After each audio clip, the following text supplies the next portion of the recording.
G'day mate, 40 here. I found some shade and listening to Ann Coulter here talking to John Tierney from the New York Times on why plastic is good for the planet.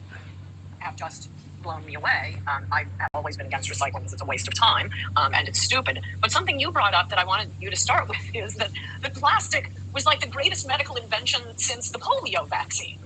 Right now, it started as a public health crusade. The Throwaway Society was started by these public health crusaders about a century ago because, people were using reusable. So everything is in a constellation of competing values, almost everything.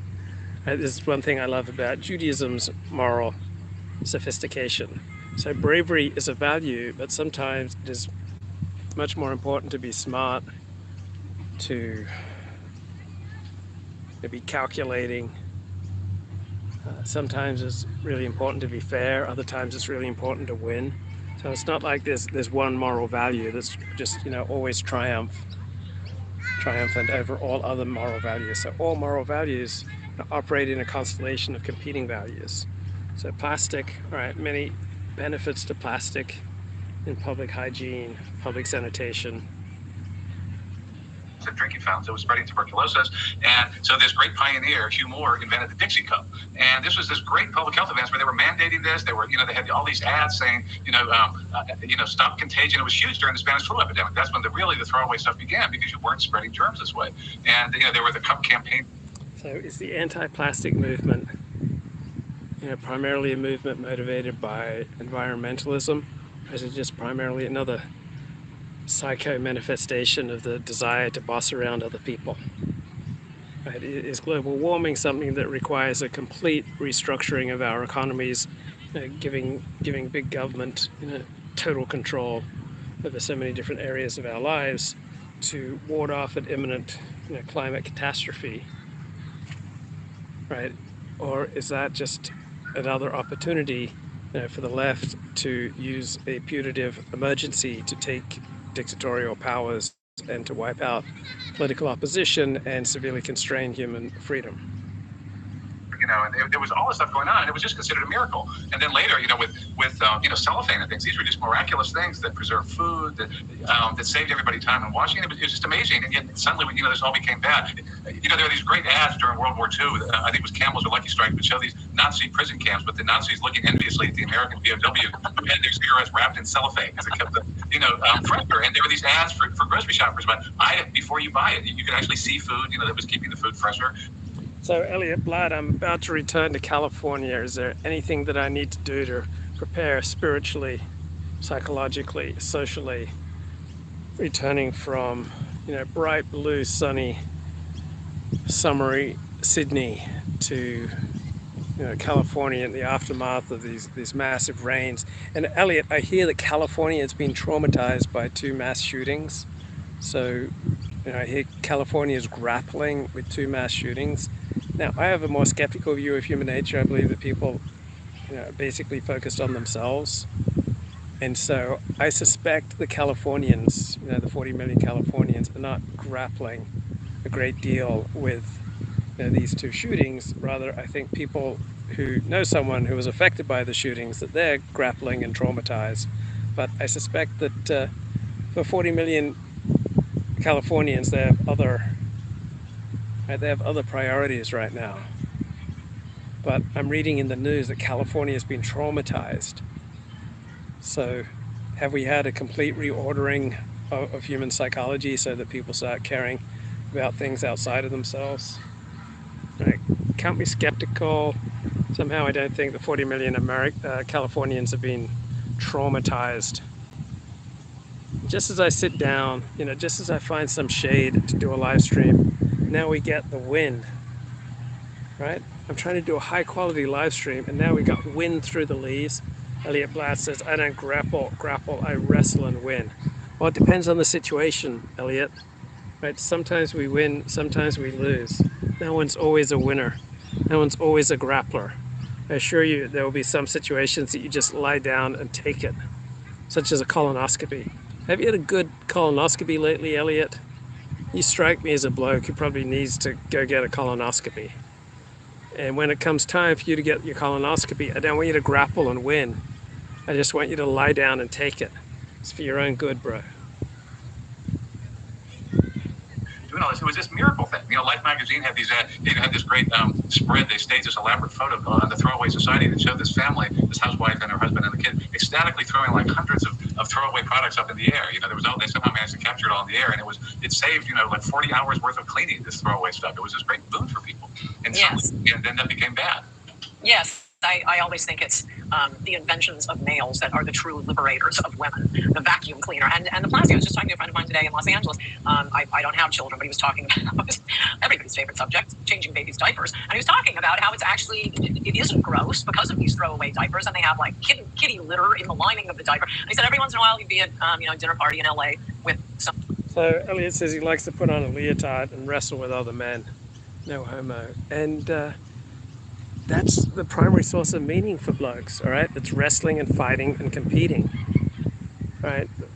It's not primarily loving, right? Love will be an element of a healthy man's life, but our lives are primarily about competition, right? I know someone who works 7 days a week, has done so for decades, and he loves it because at the end of every day there's a scorecard. Men love objective scorecards, like knowing how much money you made, right? Very pro-social thing usually if what you're doing is legal and upstate. Men love that scorecard. Men love to compete, right? And most men are not going to be content with a life that primarily revolves around just loving other people. Right? We're hardwired to struggle and to fight and to compete. Now you can fight through words, you can fight through more sophisticated means than your fists. Some enviro types. Oh no, we don't want to do that. We use cloth diapers and we have them picked up every week and cleaned and brought back. Well, how's that for the environment? All these trucks driving around to pick up your laundry. Right, and what a great job for people to be doing cleaning your dirty diaper. That's really high quality work. I'm glad people have jobs, but it's just that was something where the enviros had a campaign against that, and then people started actually looking into the environmental impact. And this was even before carbon emissions. That became a big deal. But how much water was involved, how much energy was involved, and they finally, even the Greens gave up and said, if you really look at it, it's hard to say that either one is better for the environment. And the chat says the chat is dead, bro. That's because you're operating on a very primitive level, all right? You're operating a level down, all right? What's going on is that there are all sorts of chats going on right now in people's brains, right? The more sophisticated conversation is being conducted at a much higher level than what you have access to. Right, so you're saying the chat is dead, but the real conversation is going on inside our heads. As I, present these revolutionary perspectives on life that, if taken seriously, will completely change how you interact with others. Right, the real chat is the spiritual chat. It's a chat between you and the angels. And obviously, one is a lot better for humans. Yes. I mean, I don't even care about the green impact, which you do get into. I had an argument with my contractor on whether the kitchen island should have a separate garbage can for recycling. And I'm arguing with him and one of the fancy ladies helping me with my house. And I just keep insisting to them, no, I promise you, I am never, ever going to use the recycling bin. Oh, but it'll lower the resale value. Fine, I won't sell. I don't want to sell to a recycler anyway. But the hygiene aspect of it, I mean, I am a bit of a germaphobe. I think most normal people are. And that had never even occurred to me. It just annoyed me that they want me to wash these things out and put them in different. I worked for a big law firm in New York when I first got out of law school, and they had their separate, paper and plastic. And then, you'd work late at night and see the cleaning ladies come around, and they dump them all into the same barrel. Yeah, exactly. Well, that's the cheapest thing to do with it. And the hygiene thing. Back when this started, they were doing. There were these studies coming out where they would just count all the bacteria in these reusable things, and that's going on today. There have been studies with these plastic tote bags Yes. people use for groceries, and they always find coliform bacteria, viruses on them. There have been cases of like soccer teams that got sick because they brought the food with them on a trip, and it was in one of these tote bags, and everybody got sick. And you're supposed to wash it every week or every time you use it, which nobody does. And of course, these bags are so heavy and they use so much plastic. It costs so much energy to ship, to make them, to transport them, that they're far worse for carbon emissions, and and they're unhealthier. And and who wants to look around tote bags when the grocery store will give you this beautiful, incredibly efficient, environmentally friendly, thin plastic bag, takes up no room in the landfills, it takes almost no energy to use it. And people just.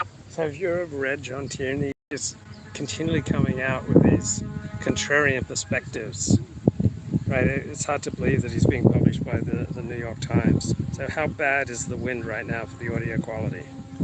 Well, it's just so wasteful to throw it away. And you go, well, it's made of natural gas. It all came out of the land. Just put it back in the earth where it was. It's actually more stable now than it was before, when it was natural gas or petroleum. So well, it's also people, I certainly do reuse them by lining the bathroom garbage can with them. Now I have to buy separate plastic bags for all of the garbages. Right, and they found that people buy thicker plastic bags for the garbage, so it's actually more carbon emissions. There's a great study by Reason that looked at San Francisco, and they find that there are more sales of thicker plastic bags to replace them because people need something for their dogs. They use those bags for their dogs and stuff. And they estimated that it increased bag-related emissions by at least 9%, maybe doubled them. So the chat is calling for Christopher Cantwell interviews. So it's definitely highly entertaining, getting these people living out on the edge. But is it really in your spiritual best interests? Is it really for the good of America to bring on these people who are living on the edge? Like, what if something that was said that might tip them or a vulnerable viewer over the edge? Isn't it more important to have a nurturing, kind of life-affirming show, rather than bringing on all these edgelords? I'm just asking questions, bro. I'm just asking questions. So you got more carbon in the atmosphere while everyone's lugging around these inconvenient tote bags, and you're also getting tote bags shipped from China instead of ones that are made in the United States. It's just the whole thing is just insane. And also compared to paper bags, I think you said that in the landfill, the paper bags or biodegradable bags, both of them, they emit something bad for humans or bad for the environment, whereas plastic just sits there. Right. It's perfectly stable, doesn't do anything. There's methane that as the paper bags decompose, they release methane, which is that was it. In reality, landfills are capturing some of that. And actually, what really happens in landfills, people think, oh, I'm using this organic stuff that will decompose. It just sits there. It's basically entombed. And so, I think we've heard that we're running out of landfill. We're running out of places to put our garbage. I remember the Jewish Journal of Los Angeles had this front page story about one man's quest. He lived for a year in a room filled with his own garbage. So he was strongly incentivized to keep his garbage down to a minimum. So John Tierney says we're never going to run out of landfill. It's not really a problem. Is this true? They've been to the Frisco's landfill in New York. There are garbologists who've gone in there, and they can read the New York Times from the 1930s. It's just nothing really happens to it, and you may as well just put the plastic in there and let it. Send it back to Earth. You're completing closure. But back, and the paper bags take up 12 times more room in the landfill than the plastic bags, and they use 4 times more carbon emissions. It's just, it really is. It's, the recycling thing. A big reason for that is just this intuitive sense that we're running out of everything. We're running out of landfill space, and I think it also appeals to the kind of hoarding instinct. I've written about tightwads and spendthrifts. They've done lots of studies of that. They're actually, I think, really more tightwads than spendthrifts. So the idea of throwing anything away that we do it just has this visceral thing for people that way. And that's why I prefer the plastic, though. I'm part Scottish, so definitely on the tightwad side of things. But you can squish about 100 plastic bags into one drawer. The paper bags, you pile up 4 of them. It's taking up the entire drawer space. Right, exactly. It's so much more wasteful in so many ways. The other thing about recycling, that there's an English professor, Jim. Why this wall of silence about the real issue that only Donald Trump has the courage to confront? Right? And this issue that you now have to flush the toilet 2 or 3 times. Right? Remember those good old days, just one flush of the toilet, all the gunk would just be swept away, the filth, the mess, the decay, the feces, the dirt, the destruction, right? All the yucky stuff that was impurifying the toilet bowl would just be swept away with just one push of the button. And now you have to flush multiple times. I long for those days when just one flush of the loo and all the junk would just go away. And remember what it was like to take a shower in the old days when there was just so much water that was just cascading down on your body. Every shower was a wholesome yet erotic experience. Jim Twitchell has written some really good books about consuming, and Lead Us Into Temptation is one of them. And he said that most of us like to think of ourselves, I'm not materialist. I don't need stuff. I don't care about that stuff. But then we look at our garbage, and we realize we have a lot of stuff. And he goes, it's the lipstick on the collar of our love affair with consumption. And there's this feeling. So my first year in Los Angeles, 1994, 95, a lot of that time I lived out of my car. And so living out of my car, I was strongly incentivized to accumulate very few goods. And then from 1995 to 1998, I moved about 10 times. So again, strongly incentivized to keep my stuff to a minimum. Right? So a lot of people who like to boast about how little stuff they have and how anti-materialist they have, they're just simply reacting to incentives. Like if you live in Los Angeles or New York City or or Sydney, all right, you're strongly incentivized to keep your stuff to a minimum. Right, so people in the big city, your living room is the neighborhood coffee house or restaurant, right? You don't entertain that much because you just can't afford the space. That we can therefore, if we recycle it somehow, it's less. We're getting rid of the lipstick somehow. It's really, I mean, the other thing about the plastic is, and this I was really interested to find out about this because I've been puzzling, for like a couple decades on why do people care so much about this. Mm-hmm. And plastic stuff is so bizarre because it's so much better for everyone. There's so much better products. I mean, you're making people with disabilities use plastic straws instead of, paper straws. It's so horrible. But there is this other just deep-seated human need to boss people around for the instinct. Yes. Yeah, there's a deep-seated human need to boss people around. So look at that bird is like doing battle with that plastic bag, and now this little girl is running over to rescue that predatory bird from the plastic bag. But if you're on the right, you understand hierarchy is normal and natural. So you recognize that some people have more power than other people, and the people with more power are going to boss around the people with less power. But the left doesn't appreciate that kind of hierarchy. For them, they want rule by the educated, by what Tom Sowell would call the anointed. And it's the more socially conscious people that they want bossing people around. Okay, why is this bird coming so close to me? Mate, don't you know who I am? What the hell? Why aren't you afraid of me? He's coming right up. Okay, who's the predator and who's the prey here? Where's the fear, mate? Where's the fear? I don't get it. And these sumptuary laws, and there's a great book on this, and there were all these laws, they've been around for thousands of years, where the ruling classes would decree what products, and what foods, and what clothes people could use. And the ostensible purpose, and these really big in the late Middle Ages, up until the Enlightenment, and the ostensible purpose was the same as today's Green Movement. We're trying to curb excess and waste.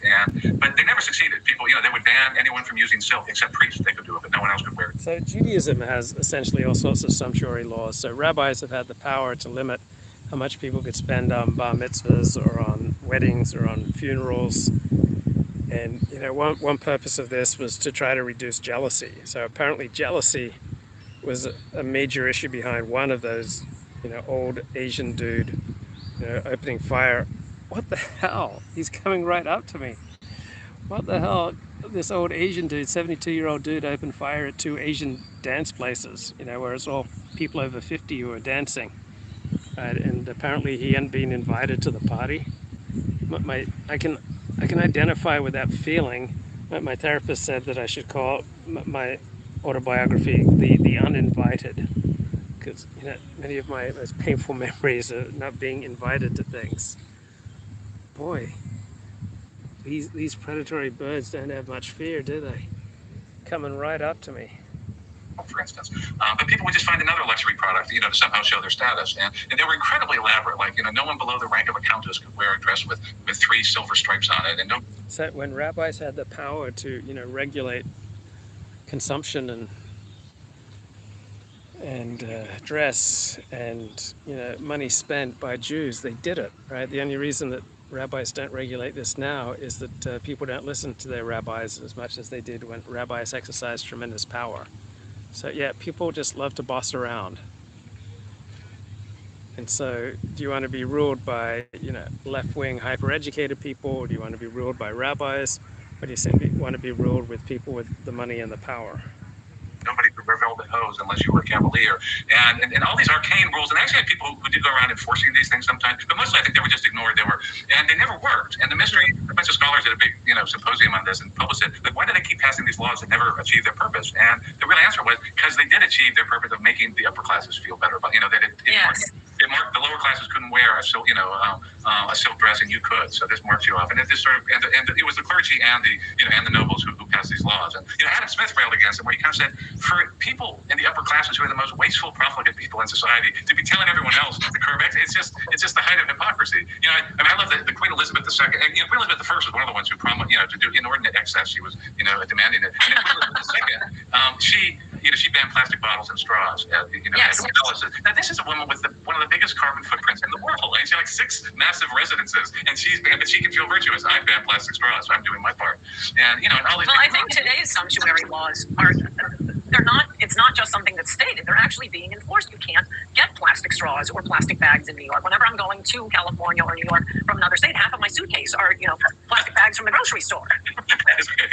Smuggling them in. I remember didn't Dave Barry, he was talking about people smuggling in toilets from Canada after they put in the new low restrictions. You have to do that.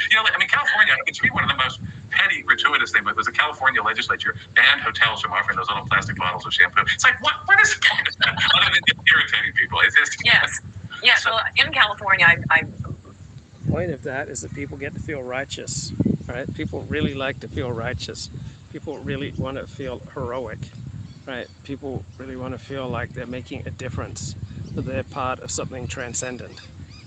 So after bare survival, this desire for status and for a feeling of importance, a feeling like you've got a heroic role to play in the universe, right? I think this is what drives people.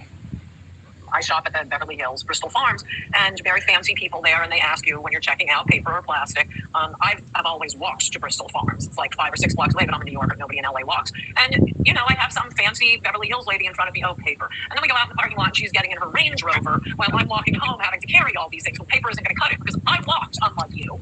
Yeah, exactly. And you want something that actually holds paper bags. I never cease to be amazed at how this just continues with people, these obsessions. And also, would you describe the doctor and the train? It just reading those stories about how people would drink out of a communal cup so grosses me out. Right. No, it was called the common cup, and at drinking fountains there would be this tin cup that was chained to the fountain, at a railroad station. And this doctor who started this campaign in Kansas, he was on a train, and these tubercular guys with obvious tuberculosis are all just drinking, and then a family gets on and they're drinking from the same cup. And so they had these great campaigns. There was this character the Dixie Cups had. They really were just wonderful ads. Unfortunately, back then they didn't have massive campaigns to reduce the stigma of having tuberculosis, and there wasn't all this civil rights legislation to ensure that there'd be absolutely no discrimination against people with tuberculosis. Man, what sad, benighted times. They would show things like during the Spanish flu epidemic. They showed skeletons, and now's no time for contagion. Drink Dixie Cups, And they had a character named Phoebe Snow who was totally dressed in white, and it was. Let me see. I think I actually have the thing somewhere here. What did they say? They would show her sitting on a railroad train, and it said, "What does it say? On railroad trips, no other lips have touched the cup that Phoebe sips." I love that. Right. If you've got a daughter or a wife, you don't want a whole bunch of lips touching the cup that your daughter or your wife then drinks out of. Ugh. So for traditionalists, right, contagion and filth and disorder, right, those are your greatest fears. And they were right. Why do you want to drink out of a same? And they would also have these ads with these really skeevy-looking guys lurking around, and and a specter of death lurking around a drinking fountain, and these Muslim mothers and children about to be killed by this. They were so effective. This guy Moore was interesting because he was a great guy for promoting fear, and he was the one who really helped start the population crisis. He wrote an original pamphlet called "The Population Bomb," and then he allowed Paul Ehrlich to use that title. And I think he started or was the president of the Population Crisis Committee. So he was like a great guy at mastering fear and scaring people. Wait, he was the one who got people to drink out of paper cups. Yes. He's and his ads just exploited. And that was a genuine fear. Then he was a great guy at marketing fear. And well, he may be the one exception to my position on environmentalists. It's more that they don't care about the environment. It's more of an anti-human movement. On the plastic thing, forget the Dixie cups and no plastic straws and having a communal cup again. That's all bad enough and gross enough. And the reusable grocery bags, that's gross. In 2019, at least is the article I saw, National Geographic, I don't know, I'm sure you know who these people are. they're pushing like green health, and they want hospitals to stop using so much plastic. So you'll have your hysterectomy with a doctor, don't worry, we're going to reuse our plastic gloves and we'll reuse that catheter. Can hospitals advertise that way so I can pick the one that's going to throw out the gross old bloody crusty plastic? It's just, I mean, COVID did, put something of it down. Even Starbucks, had to say you can't bring in your reusable mugs. I mean, as it turned out, the particular fear about COVID was overstated. All the billions of dollars that were spent cleaning surfaces, that turned out it didn't really spread that way, and the CDC told us like a year later, after everyone had spent the last year mopping everything down. But that did at least people realize that there's a risk from these things. And so now when Fresh Direct delivers my tote bags, they make no pretense of they don't want them back. They just so which is good. I mean, it's a pain for everyone. I mean, nobody ever takes into account the time that Yes. I said that probably hundreds of billions of dollars at a minimum were spent by governments dealing, wasted on recycling. If they just put the stuff in the landfill or burned it, it would have been a lot better and cleaner, really, to an incinerator. But the biggest thing, and when I read about the Times for this, like in 1996, I hired this kid at Columbia to just do how much time it took to recycle, and he just kept track for a week on how long he spent rinsing his bottles and sorting his recyclables and taking them to the basement, and it was like only 10 minutes. But if you add that up, yes, he was getting so little material that if you added that up, and I did the calculation, these recyclables, there were like $3,000 worth of labor and other things that are going into it. I mean, for a ton of it, for that you could buy a used car then, and you have yes, useless hunk of material that the city then had to pay someone to get rid of. Right, and the city isn't paying me to do it. I feel like when your TV goes down or your telephone, and you're on the phone with them, and they're telling you, okay, now crawl around the back of the TV. And I'm saying to them, now you're getting paid for this phone call. I'm not getting paid to crawl around the back of the TV. Just send somebody to fix my TV. Exactly. They're not paying me to clean the bottles and rinse them out and let them dry. No, you're getting paid for that. I'm not getting paid for that. Exactly. That's why we have a sanitation department. And you're not getting paid to read the regulations. I mean, all the right. Nobody knows it. And why should they? Why should you? So it's January 25 in Australia, and tomorrow, January 26, is Australia Day. So there'll be a massive celebration there at Sydney Opera House. Everyone's got the day off. Is your pulse quickening at the thought of Australia Day? I can hear musical rehearsals coming right now from Sydney Opera House. Excellent. Spend your spare time, and they keep changing it. The composting thing is like the biggest waste of all. I mean, it's gross. It's completely uneconomical, and we end up shipping the compost to places like, there was one in Delaware that New Yorkers were sending their compost to, and the neighbors there finally got it shut down because it was just all these odors, defecating seagulls coming in. It was just so gross. They got it shut down. But meanwhile, De Blasio and all these people are ordering people to compost. It's just absurd. There's a movement to turn, dead people into composting. It'd be good for the environment. And there's no market for it. I also wanted you to, as long as we're on that subject, I wanted to ask you about landfills. My favorite landfill is Shoreline in San Francisco, where the Grateful Dead play. There seems to be nothing wrong with dancing and having a concert on top of a landfill. So do we have any idea how many, you say it's obviously true, but I'm wondering if anybody's run the numbers on how deep do the landfills go? Do they ever leach anything? They seem not to at Shoreline. And how much room would you need for the rest of our garbage for 100 years? Well, the old-fashioned landfills didn't have any linings or anything like that. And even so, they really haven't, come up with any, bad things that happen as a result. They're not the Superfund sites that the EPA has. Love Canal was this industrial landfill. They had these industrial chemicals. And even that, it didn't cause a problem until the local municipality built a school on it after the chemical company said, don't build anything here. And even then, it didn't cause any, there was no cancer increase. That's like the worst case scenario. These municipal landfills are mostly filled with like newspaper, harmless stuff that doesn't really matter. So even if they're not lined, they haven't really caused problems. In theory, they could hurt the water, but they haven't really reported them. But for the last 30, 25 years, they've been required to have these double linings of clay and to monitor them, and there's just no risk from them at all. And the old landfills, in the Great Gatsby, the Valley of Ashes that they were, that was all the waste, from furnaces, and that's where we now play the U.S. Open tennis tournament. Right. So, and that had none of the safeguards of today. So these landfills are safe, and they're great. The local communities. I visited one in Virginia where New York garbage goes, and I visited it, and you can't even find it. It's in the woods. There's a lot of, it's really this rural place. I was trying to find it, I got lost, and I drove all the way around. I had no idea it was there, and finally I did. And I visited one guy who lives next to it. He's on a hill. You could see the land from there, and I asked him, "How do you feel about this?" And I love this line. He said, the way I figure it is, they brought something to the party. And that landfill was the biggest property taxpayer, and they had used the money. It was like Forest County in Virginia had terrible schools, high property taxes because they had no business at all. This came in, they had this brand new school that was so much better than any school in New York. They had this was back in the 90s. They had computers and phones in every classroom. They had a new performing arts center, all thanks to the landfill. So it was great for them. Right. Yeah, their side. It was just off in the woods somewhere. And when landfills are filled, they just cover them up, and right. The golf course are apart. I haven't been out to Fresh Kills, the famous one here in New York, but the pictures I've seen, it looks like a beautiful, nature preserve now. The birds and out there. So, and that's the bizarre thing, the idea that we're somehow losing this. It just becomes park. Mm-hmm. And as far as the stat about landfills, if you took all the garbage, if you think of the United States, if you think of all the land that's already open now for grazing, this is not land, not cities. It's all land that's just open for grazing. If you think of that as a football field, all the garbage that we generate for the next 1,000 years would fit like inside about the 1 inch line. It just doesn't take very much. Wow. Okay, that's the kind of figure I was looking for. Yes. And then it just becomes, a park, or a golf course. Yes. So or a shoreline amphitheater for the Great Lakes. Exactly. Or the U.S. Open tennis thing. Right. Go ahead. I'm sorry. Well, the other thing that didn't shock me, but I did not know, is the plastic in the ocean. Can you say where that comes from? It doesn't come from your plastic bottle, unless you put it in the recycling bin. But as long as you keep that off your kitchen island, you'll be helping Flipper, I'll tell you. Environmental groups have done these stats claiming that a lot of it comes from land-based sources, which really isn't true. An awful lot of it comes from ships, and there are things that we should be monitoring ships. Well, the fishing ships throw a lot of plastic stuff out, and that we should obviously stop that. You shouldn't live.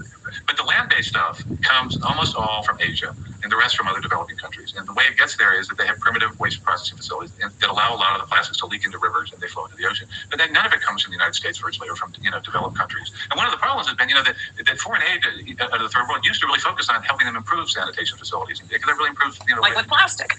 Right, with plastic and just with cleaner water, cleaner everything. And with the green movement, they have started. It's all this sustainable. Let them build. It's like let them eat windmills, and so instead of getting new state of the art sewage facilities and things, they're wasting it on all these other things. And so the worst thing one of the worst things about the recycling movement is that when you put plastic in a recycling bin, the odds are it's probably just going to get thrown in a landfill, the way the cleaning lady you did. But they do, man. So this is John Tierney speaking here. He's a columnist for the New York Times. So you'd think that if you were consistently wrong, that the left and academics and environmentalists and all these different sacred cows that he skewers, they'd be strongly incentivized, right, to go after him and say to the New York Times, oh, this is a really bad guy, you shouldn't employ this guy. But he's been writing for the New York Times well over 2 decades is probably pretty strong evidence that he has good documentation for his claims, because otherwise his enemies on the left, these various sacred groups that he skewers, you'd think that they'd be much more effective in shutting him down. So John Tierney here speaking to Ann Coulter. So there's no market in the U.S. for this stuff, but they ship it to these poor countries where labor is really cheap. There are people willing to to do this pretty horrible work of sorting recyclables, and it goes to these places, and a lot of it ends up getting some of it just gets burned at these open air things. They're really toxic fumes. They use them in these cooking stoves, or it just it goes to a facility or they just dump it in rivers. So it ends up in the ocean. So if you put it in the recycling, then it ends up in the ocean. But if you put it in the garbage, it goes in a nice safe landfill somewhere and helps pay for schools in Virginia. Wow. So if you put the plastic in the recycling, it's more likely to end up in the ocean. But if you put it in the regular trash, it's going to much more safely go to a landfill and be less likely to impurify our vital oceans. Interesting. That is excellent. Could we do a few minutes on your magnificent willpower book, and also what is it called? The Power of Bad? Bad, yes. How the negativity effect rules us and how we can rule it. We just saw the recent manifestation of that with Paul Ehrlich is a guy I've written about forever. I spent a couple days with him out in a long time ago, and he's kind of a nice guy, but it's unbelievable somebody could be so wrong for so long. And yet, 60 Minutes just did this, piece, where he's making more doomsday predictions. And the Power of Bad, we have a chapter called The Crisis. Yeah, so you can be so wrong for so long, like Paul Ehrlich, and still, command, massive positive media attention. So that which we put on a pedestal in society, that which we venerate, right, that which we elevate, right, not necessarily good or true. Right, people who know how to play the game, right, like Paul Ehrlich, they can be consistently wrong, and they still have an honored place in our society. Argument that this is the worst problem in the world. It just, I mean, you saw COVID was the worst example of it, where you just have this industry, the merchants of bad, as I call them, that basically profit by scaring everyone. And media does it because it's the easiest way to get people clicks. And the point of the power of bad is that the negativity effect, which my co-author Roy Baumeister is what he identifies a great insight that in this landmark paper called "Bad is Stronger Than Good." And people, economists had noticed that people care more about losses than gains. And there have been a few other things that psychologists have noticed that that a bad first impression can really kill. So the media, right, its business model is largely about scaring people, right? If you hype a threat, if you tell people that, it's unsafe to go outside or to get sunshine or to walk around without this or that protective equipment, right?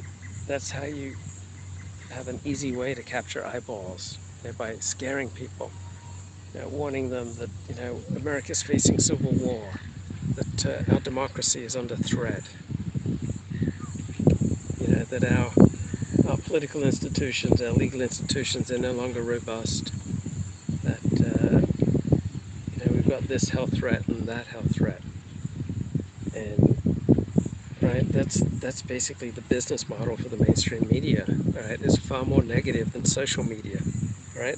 So the mainstream media keeps publishing articles and producing reports about how bad social media is.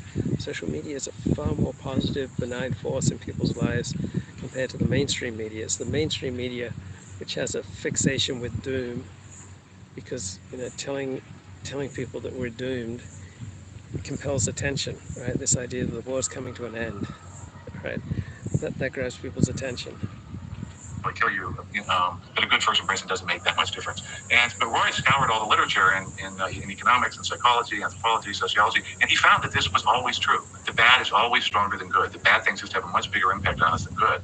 And we have a thing called the rule of bad that basically, it's a very rough guideline. It takes. This is so true in real life, right? Someone could do 10 nice things for you, but if they do one bad thing, that's what you'll think about and remember. There are 10 positive comments, right, and one negative comment, you'll probably focus much more on the negative comment.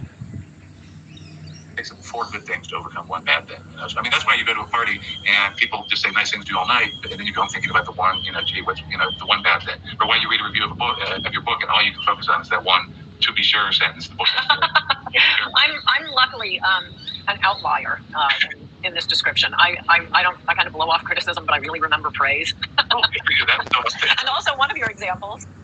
It's kind of amazing Ann Coulter is still going strong.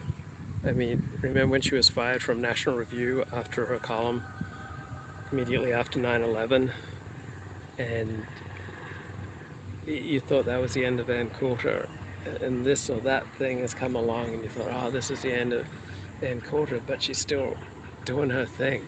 She's incredibly resilient, incredibly strong. She receives, so much hatred and criticism, and she still sounds pretty perky and happy. And I'm completely the reverse. I'm so excited when Amazon packages arrive 2 days early. I don't really mind if they're a day late. No, that's very nice. That's really, you're unusual. It does really take it takes some effort for a lot of people to really focus on that, because it's just, our brains are wired for obvious evolutionary reasons that the people who survive were the ones who paid more attention to, avoiding poisonous berries than savoring the real life. So, yes, there is something to that. On the other hand, I'm very amenable to constructive criticism. I've noticed when I talk to my friends in LA, try to get them to read this column, is this okay? Is this line okay? Is this before they will give me any kind of suggestion, there's like, I think one thing she's hinting at there is that many of Ann Coulter's best jokes she gets from Hollywood comedy writers who can't use them. They just send them to Ann.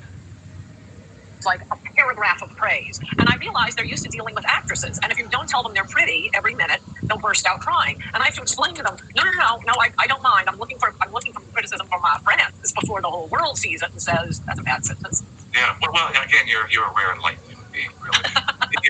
In the book, In the Power of Bad, we talk about how the people are really bad at giving criticism. And, there's this thing, the criticism sandwich, which was popularized by an executive, decades ago, which is that when you evaluate someone, you start off with praise, then you sneak in the criticism, and then you have some more praise. And which sounds kind of logical, but there's industry research that, when the employees just aren't paying any attention during the praise. They're waiting for the criticism. That's how I am. When I notice an employer or someone important to me, they're giving me praise, but I know that there's some criticism coming. I just want them to get past the praise, just hit the criticism. Come on, just get right to it. Yeah, okay, let's get to the bad part. So and they just forget the nice stuff, and they walk out. All they can do is focus on the bad stuff. And then, meanwhile, if you start off with a little praise, or just say, basically reassure them they're not about to get fired, so they don't. And if you do criticism first, their brain goes into high alert. They're just listening to everything. And then if you then put the praise on, they're more likely, they're in such high alert, they're more likely to remember it, actually. So, but you do have to, you should, keep that rule of that 4-to-1 ratio in mind. Give about 4 times more praise than criticism, I think. Because otherwise, for most mere mortals, they need that.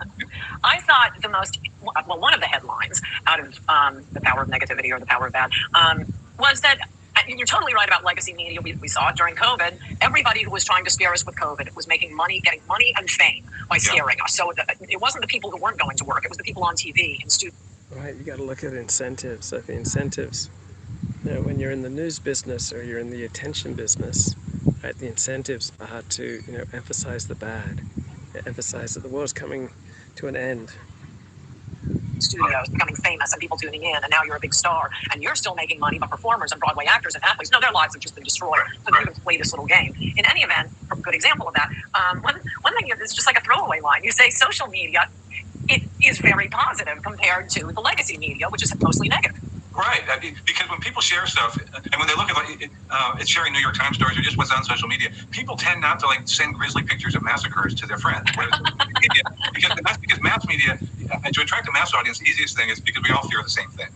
Right, so that's the very opposite of what we're told in elite discourse, right? All the focus is on how bad social media is, and how we need responsible organs of the mainstream media to try to balance out against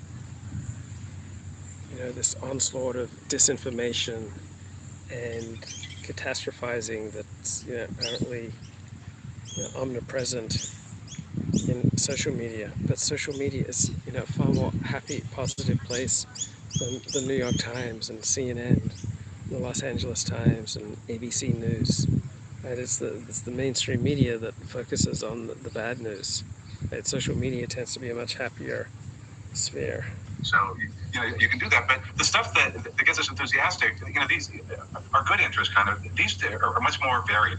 Somebody's a history buff, somebody's a philosophy buff, and so that's much more niche stuff. But that's a great thing about social media, that you can have. The Civil War buffs can have their own site. The poetry lovers have here. So people do that, and people tend to share much more positive things with their friends. So in that sense, I think social media, and again during COVID, the example there was the only place to get straight information on COVID was from Twitter and from social media. You had to know the right places to go, like the website or City Journal, right on the I'll plug it. But that was, it wasn't the legacy media that was just doing that. Every day the networks had that chyron with the latest COVID case count. Never any perspective about, we had 200 deaths a day. Well, 5,000 people a day die in America.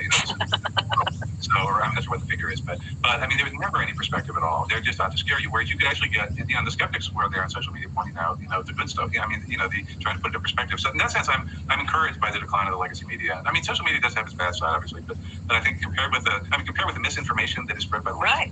And and it's believed. So, but also you're just always hearing people, generally people working for the legacy media, talking about how destructive social media is. It's causing all these teen suicides and this, that, and the other. And that just goes into and video. Yeah, if you want to talk about how destructive the media is, think about the steady drumbeat of bad news and attention grabbing video. Action video is what brings in the ratings for TV news. Right? TV news are far more destructive to people in general than social media. Video games cause suicides and scary movies and blah, blah, blah. But it's noticeable that all the old media people really want to scare parents about social media. And you point out social media is more uplifting than the old media. I know. It's just, there's this thing that I think I read about the book called the Frederick Wortham Effect. And he was this doctor who testified before Congress and read a best-selling book and for Reader's Digest in the 50s about the great deadly menace, the new social medium, or the new medium that was corrupting youth and creating juvenile delinquents, which was comic books. That's what they had, the comic book code, and all these comic books, companies went out of business and they had to start sanitizing them all. And there's been every new medium that comes along, it's always, it's a new scourge of youth, video games, whatever it is, the telephone, I'm sure. So, and it's, it's just the easiest way. You've got to scare people. And Lenore Skenazy Region has done great stuff about that, scaring them about kids being abducted. That whole scare the kids. Oh, yes. You pointed that out. And there were a few things that I think I had fallen for that you corrected me on. One was, I don't know why. I mean, I guess I did think it was a more dangerous world from not locking up criminals and employing the death penalty more aggressively. But yeah, people are afraid of their kids getting abducted. Right. I mean, it all started with that kid in Brooklyn who was abducted I think in the 80s, was it, or the 90s? And it got all this publicity. And then there was a thing on the milk cartons where, they said, here are all these missing kids. And they had these scary numbers about X thousand kids a year are missing. But most of them were just kids who were reported missing because, like during a divorce case or a custody case, the father would come and take the kid, the mother would report him missing. Mm-hmm. And actual odds of a kid being abducted. Yeah, so America seems particularly prone to hysterias. I think much more so than Australia. I don't remember many hysterias from my time in Australia. Didn't spot many hysterias this time. So most people just want to have a good time with their family and friends here in Australia. But there's a much more moralistic, kind of Puritan and apocalyptic end of the world streak in America. It's kind of the dark side of American enthusiasm. And so all these hysterias over missing children or satanic child abuse, systemic police racism, against black men. Like there are all these hysterias that just seem to convulse much of the nation, and you don't see this in England or France or Germany or Japan or Australia. Something uniquely American about these repeated moralistic panics and waves of hysteria. Getting killed by a stranger, they're more likely to be killed by lightning. I mean, it really is so rare that it happens. And I mean, you're probably right that it did. I mean, in some neighborhoods it's worse, but on the other hand, I don't know how many criminals are going around abducting kids. Right. So I don't, I mean, there's danger from gun violence and things, but in some neighborhoods. But I mean, these suburban kids who just can't walk home, and yep. I mean, Nora writes about this reason, and she has a group called Let Grow. But these horror stories of mothers getting arrested because they let their kids walk 2 blocks home. So you don't have nearly as much helicopter parenting in Australia. Kids can wander all around Sydney, right? They can take the bus all around Sydney. There's just much more freedom to roam in Australia. So you don't have, the hovering parent nearly as much here because, for one thing, Australia is a much safer place. Oh, yes. So it's just the selling fear, the merchants of bad, Yeah, so spend more time on Twitter, more time on Facebook, and cut your cable line. And one thing, and I think at some point I'd like to talk to you more about both of these books, but I thought the big takeaway from your willpower book, the point that shocked me the most, was that you say how well a student does in college is better predicted by tests of his willpower than intelligence tests. And that shocks me. Yeah, I don't believe that. I'm pretty sure that's distorted. Determines basically everything in life, and I'm not that smart. You're way smarter than I am. I still think intelligence determines everything. So that willpower, that being even more predictive of college. No, IQ doesn't determine everything, but it has more predictive power, more explanatory power than any other social science tool of which I'm aware. College success is stunning. Well, I mean, college success, of course, is defined by grades. Sure. And there's a lot of evidence, for instance, that the girls will get better grades than boys. And part of it is that there are a lot of boys with learning disabilities. That's part of it. But it's also that boys just misbehave. Yes. A lot of teachers are prejudiced against boys. So, and there's a bunch of stuff showing that boys and girls are actually are equally competent in the subject. Girls will get higher grades because they behave better. They know how to get along better. Oh. And self-control would feature in that too. But I mean, just doing your homework and Right.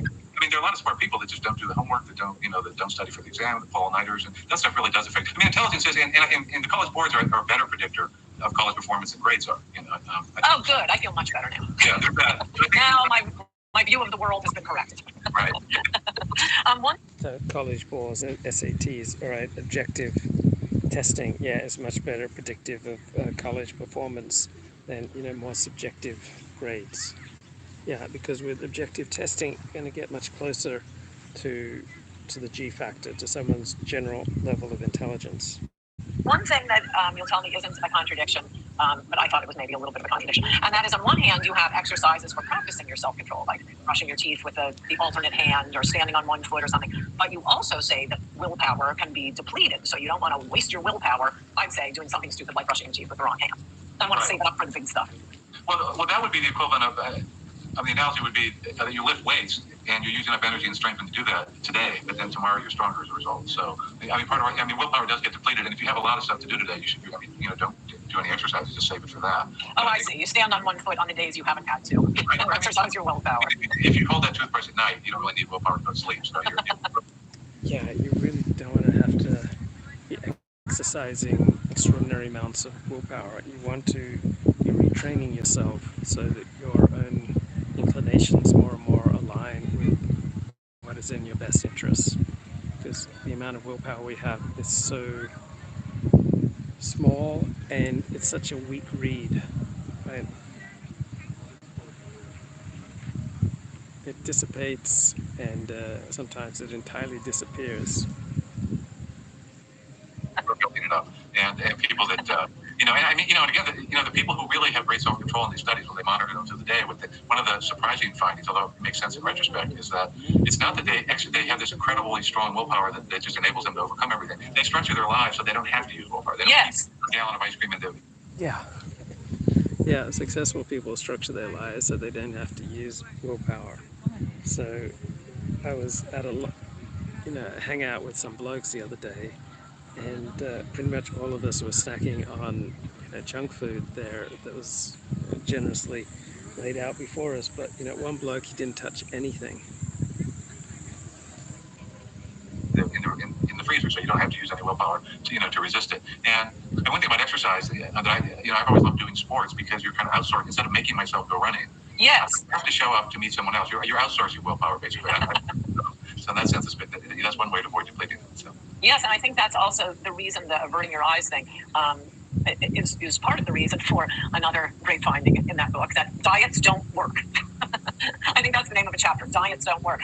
Because everyone I've ever met who's on a diet, they're obsessed with food. They're thinking about food all the time. How many calories in this? How many calories in that? Should it be low carb? Should it be high fat? Blah, blah, blah, blah, blah. If you just don't think about it, it's like staring at the marshmallow, the little kids. Don't eat the marshmallow and someone just sit and stare at it. That isn't a good way to test your willpower. People always think of dieting. That's the first thing they think of when they think about willpower and self-control. And it's actually it's probably the hardest thing that you can do, because one of the findings in Willpower, the book, is that when you're hungry, when you don't have enough sugar, and they find that if you just give somebody some sugar, basically, some quick energy, they have more willpower, because it's ego depletion. It gets depleted by not having glucose. So when you're dieting, you don't have enough basically nutrients in you to exercise it. So you're starving yourself, and you've depleted your willpower while you're trying to exercise it. So that's why it's really one of the things that's hardest to do. Because it's just you're fighting your own body when you do it. Right. Well, I'm suffering a little. So yeah, that's John Tierney talking with Ann Coulter, and he's a New York Times columnist, contrarian. Ego depletion right now, and I think just constantly interesting bloke.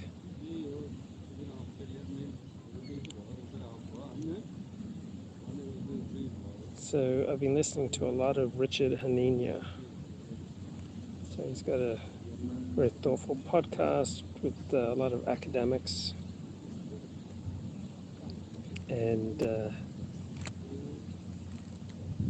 let's have a look at some of his recent shows. Did one by this Harvard evolutionary teacher. Why is the West special? My first and only marshmallows were at campfire, so I liked them. Anyone in Australia still eating Vegemite? Yeah, Vegemite's still pretty popular. The blonde Canadian woman is trying to be Ann Coulter now. Who's that? I exercise my willpower at night so I can. What is this on? John Tierney talking to Ann Coulter on a Substack.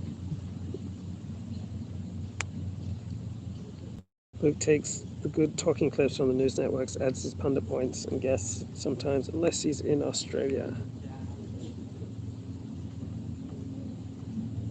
America spread this far and wide. Big Pharma is like one commercial in 5. Yeah. Oh yeah, there was a video where the cops were way too nice to George Floyd before killing him. Yeah, the news media showed the George Floyd clip all the time, which riled people up, right, by emphasizing the negative, right? That's the mainstream media predisposition. Chat says, never had a TV in my whole place. Of all the new shirts your sister bought you or your brother handed down, important that you look good. Gotta find the TMZ clip where she stopped on Sunset Boulevard. You see Cole Stein in the background wearing a button-up shirt, one size too small. Is this Ann Coulter still hanging with David Cole? Yeah, I believe they're still friends. Oh, you hear the music coming from the Opera House. CNN, Crisis News Network. Has Steve Saylor played golf in Australia? I don't think so. The media and the medical doctors scare you all the time. Yeah, the professions scare you because that's the way they can increase their power and influence. The political and the composer. I like Scott Adams more than Scott Adams. Luke, are you leading men to be alpha males or beta males? Well, sometimes it's appropriate to be alpha. Sometimes it's more appropriate to be beta. Elliot Blatt will deny the ocean his essence. Luke, are you the Scott Adams of the distant right? Fat boomer. Tierney doesn't even know that Love Canal was a real thing. Yeah, but he's saying that the chemical companies told them not to build a school there.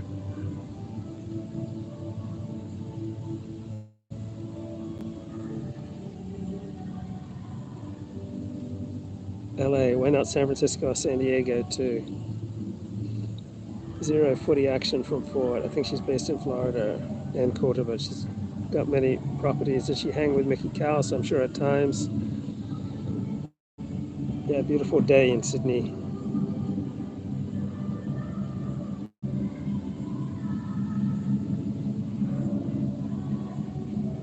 Everything looks great, but it seems that your government are bitch-tards, says the chat. Are the birds defecating all over the grass? Not that I can see. Your country looks nice, but seems really authoritarian. Luke, take us to the Aussie Open. That's down in Melbourne. Did you ever sleep on UCLA or a Jewish country club golf course? I slept in the bushes at UCLA for 3 weeks.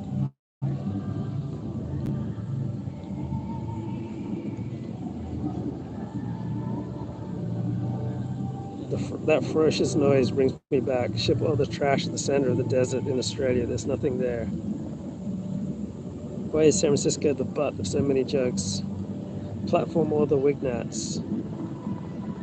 I don't buy the idea that plastic is causing feminization of men. Lead is an endocrine disruptor. It was massively more prevalent when men were men.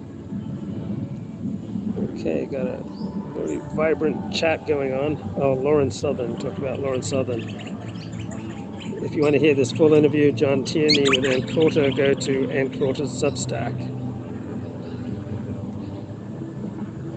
So,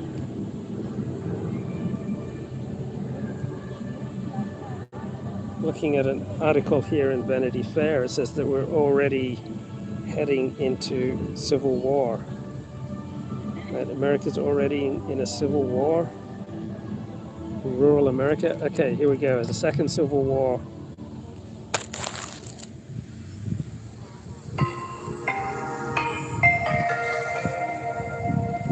Is a second civil war underway in rural America? On the road in rural Wisconsin, the author knocks on the doors of houses that bear the darkest American symbols and flags. Behind them finding guns, ammo, and a modern philosophy of civil war.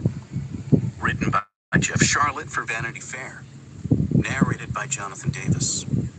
Please be advised, this article contains adult language and discussion of topics that may not be suitable for children. Scary stuff. The thing to worry about is meanings, not appearances. Michael Lessie, Wisconsin Death Trip, 1973. Cecil, Wisconsin. I went back twice to find out what the coffin meant. But though cars came and went in the driveway, nobody ever answered the door. So you have a reasonable amount of flags in Australia, but not nearly as many as America. But you don't get any talk of civil war. And you certainly don't get a lot of brandishing of weapons in Australia. Halloween in June, or a sign. Kitsch, or a warning. I'd been driving for a week. Why not all of those things? People are complicated. since the first night of the January 6th hearings, listening to them on the radio as I counted the flags. Not the American ones, but the Trump ones. Trump 2024, 2 years ahead of time. And the red, white, and blue of the Confederacy. The yellow, don't tread on me, Gadsden. There are so many now. Why do you get reactionary politics? Oh, your friend had a band called Wisconsin Death Trip, so apparently that's a famous book. So you get reactionary politics, right, reacting to the left, pushing forward with its agenda. So everything we do affects other people. And when the left enacts its agenda, that precipitates a backlash from the right. There's new folk art too. Hand-painted fuck Biden placards, homemade Let's Go Brandon billboards, and DIY Never Forget Benghazi banners. The cities and towns still ripple with rainbow pride. Their numbers are greater. But on many country roads, the ugly emblems tick by like mile markers. So what makes these particular emblems ugly, right? For people with a right-wing perspective, these are beautiful emblems, and the rainbow flag is ugly, right? This is just entirely subjective. What was the coffin, though? I was visiting friends in Cecil, Wisconsin when we drove past it. They let me out to make a picture. Careful, they said, and we'll come back for you, because they didn't want to linger. They sped away. It's funny how city people are so afraid of country people, right? You're much safer in the country overwhelmingly than in, jogging America, than in urban areas. But a lot of city, liberals think that, country people are all out of the movie Defiance. That you go to the country, they're going to make you oink like a pig. Leaving me in the green light. I made my picture. I waited. I read on my phone, on Twitter, that Wisconsin Republicans had blocked an effort to repeal a dormant 1849 law making any abortion, including for rape or incest, a felony. Okay, so whatever your position on abortion, right, there are strong reasons for it. It's not like, making any abortion is just illegal and a felony is an unreasonable position. You can summon very strong arguments for it. You can summon strong arguments against it. It's just in America, it's become a sacred issue. When an issue becomes sacred, then it becomes much more difficult to compromise on. And most Americans, right, who are passionate about abortion, they realize that this is synthetic and manufactured. Yeah, I wear flip-flops on my long walks. So I just really, come to enjoy, wearing flip-flops on my long walks. It just, I don't know, it just feels really good on the feet. Like I'm clambering around, ocean rocks in my flip-flops. Also because my one pair of shoes is pretty worn out and very, very loose. So it takes a lot less effort to walk in these flip-flops. So yeah, I'll do 10, 15, 20 miles a day in these flip-flops. Yeah, one thing about you, Luke, you're not afraid of the country, unlike most of my New York City, Seattle, Mexican, Sao Paulo friends. No, the country is overwhelmingly a safe place, all right? It's much safer than the city. I walked for 3 hours completely alone in Royal National Park the other day. And, a lot of people, particularly from the city, would have freaked out.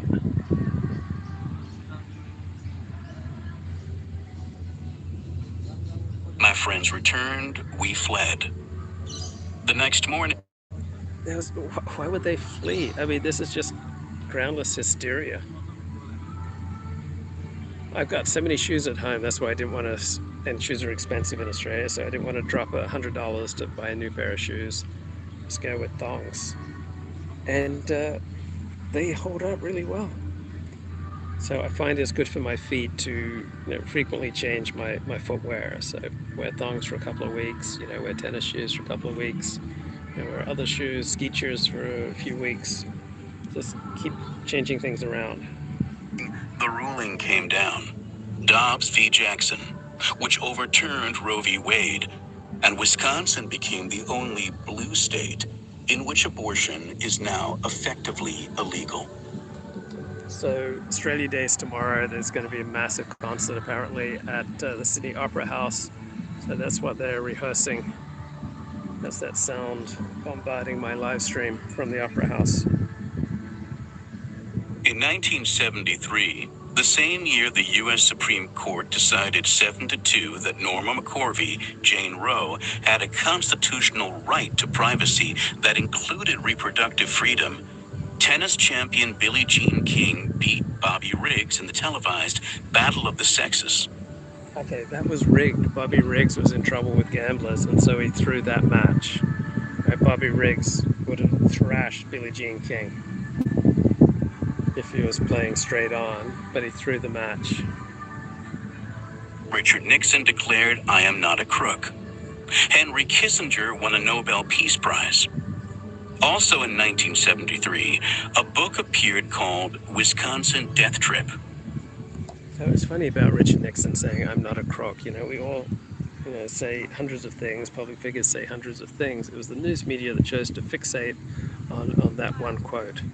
Right? There's nothing inherently revelatory about that one quote, but it met the news media's anti-Nixon bent.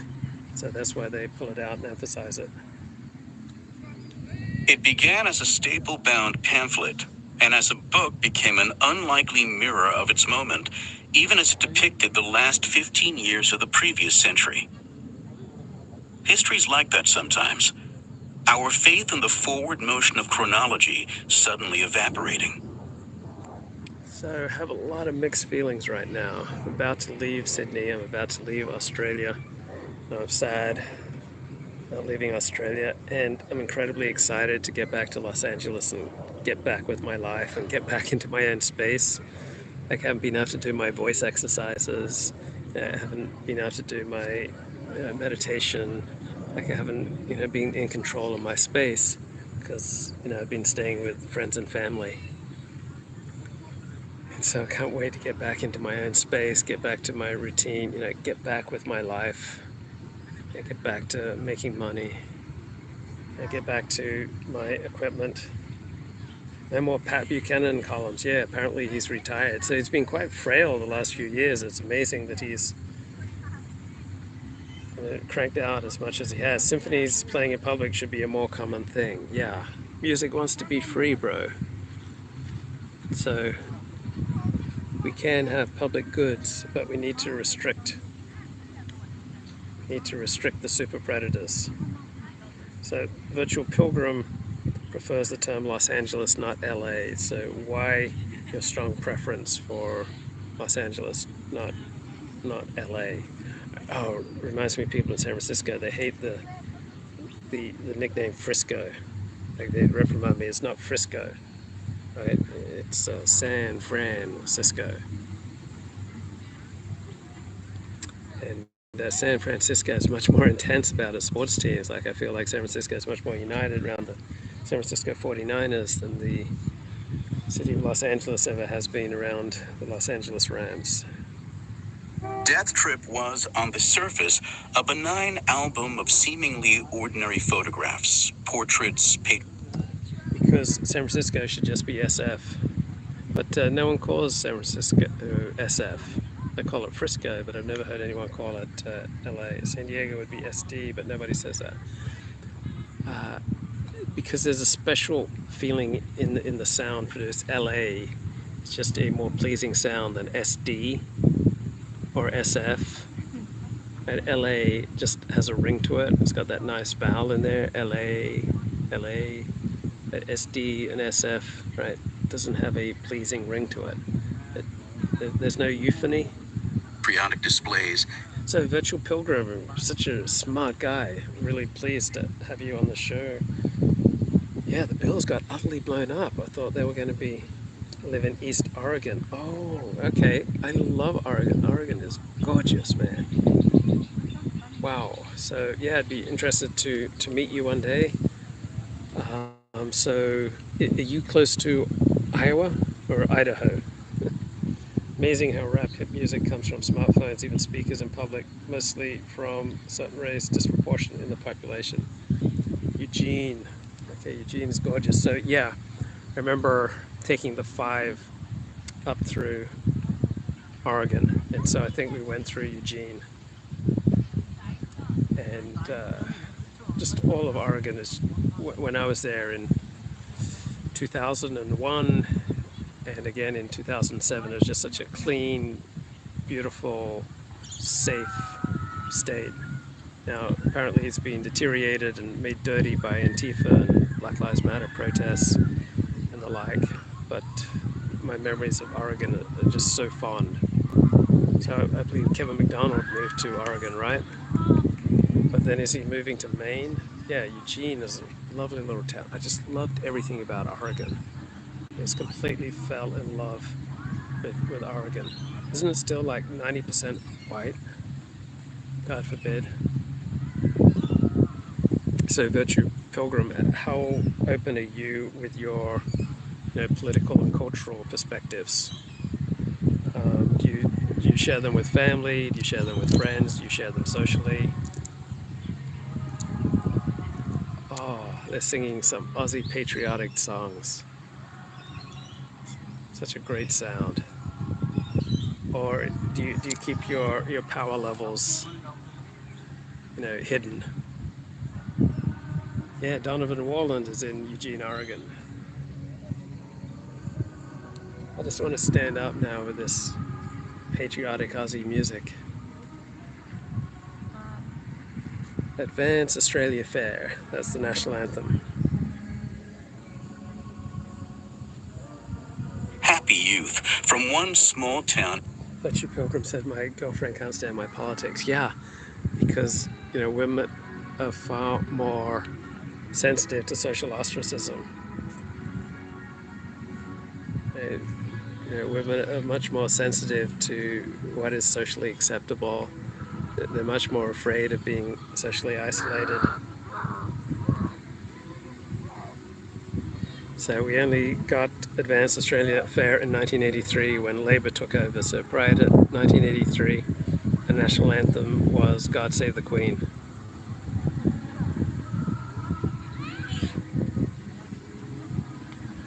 Fox Day is your mentor, but how did you avoid going down the rabbit hole of QAnon and some of the disastrous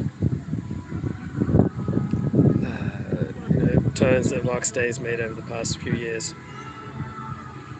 Oh, it's all right. If you need to stand up right now listening to the Australian national anthem, I understand. Yeah, I noticed when I lived in and around the San Francisco Bay Area that they were still very strong supporting their teams, even when their teams were having bad seasons. They'd get invested in the farm team, say, of the San Francisco Giants.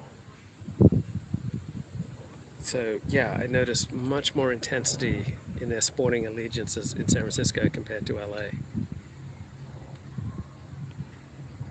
So yeah, Virtual Pilgrim, how did you avoid going down the stupid rabbit holes that Vox Day descended into, like QAnon?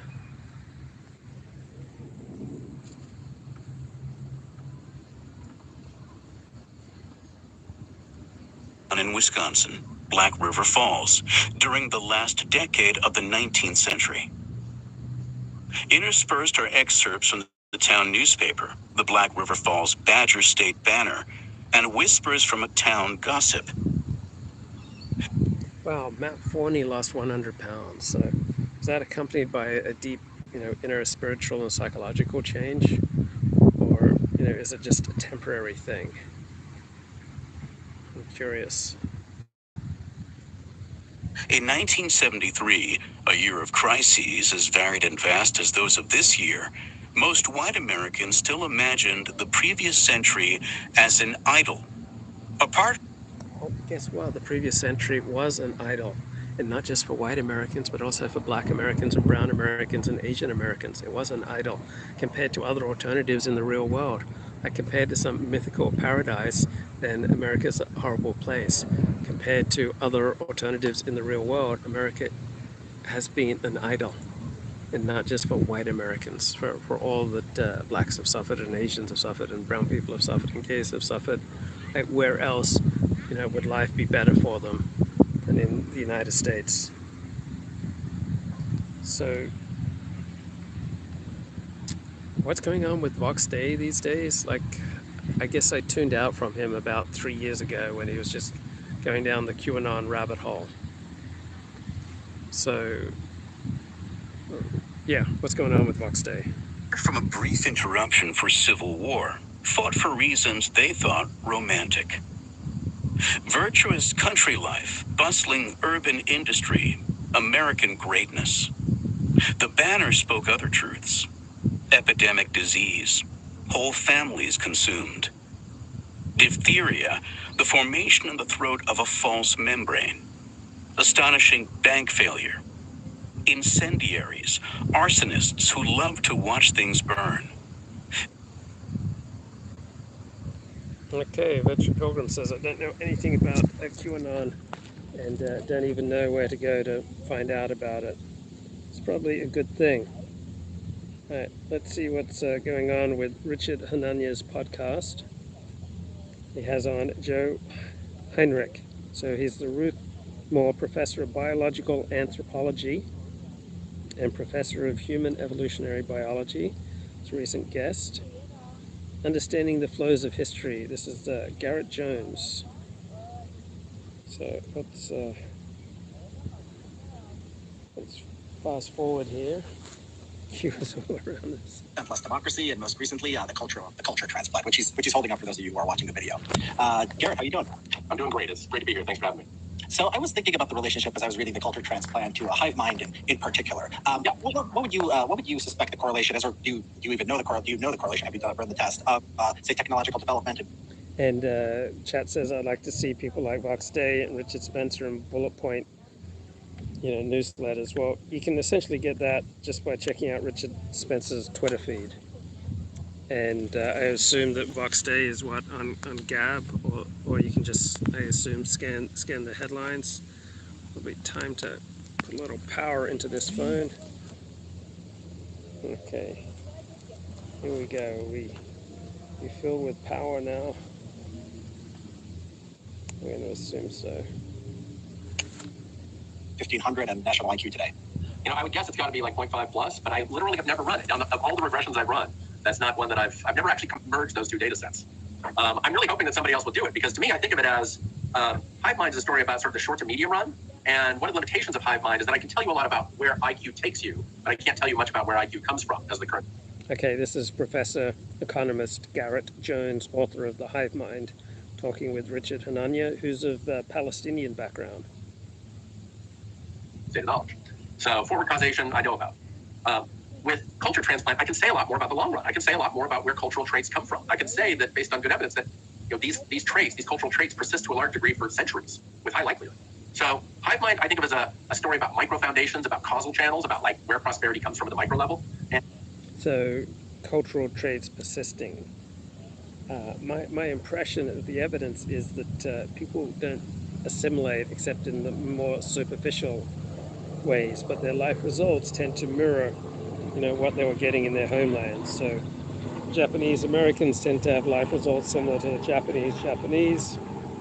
Swedish Americans tend to have life results similar to the Swedes. And in a way, culture transplant is a very long run story about where prosperity comes from at the macro level. Yeah, but isn't there a simpler story we can tell? So I got excited actually when you said in some part of the book we're gonna calculate every nation's SAT score. And I'm like, finally we're gonna talk about IQ. He's gonna bring HiveMind, but no, it was something. Did you do that on purpose, by the way? I'm assuming.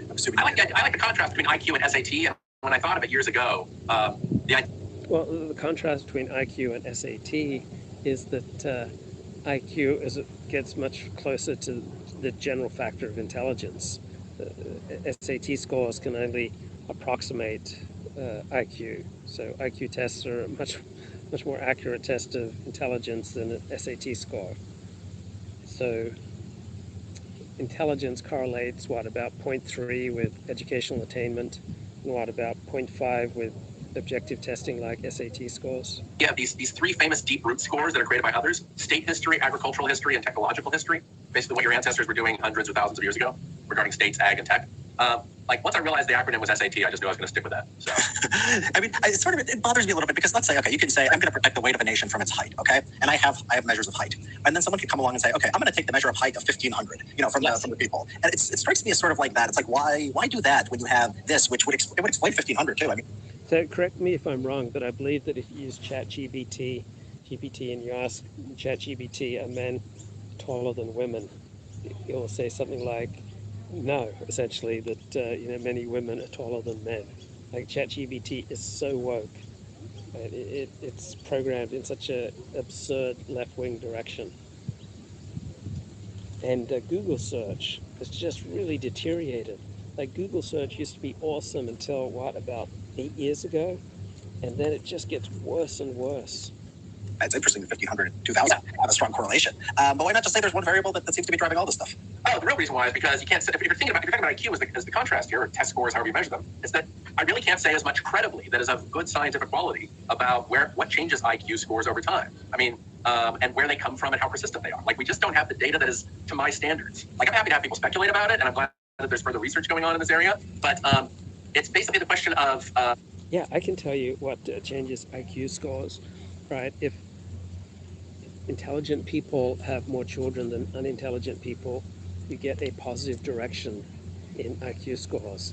If less intelligent people, less intelligent than the average, have more children than more intelligent people, then IQ scores start to decline.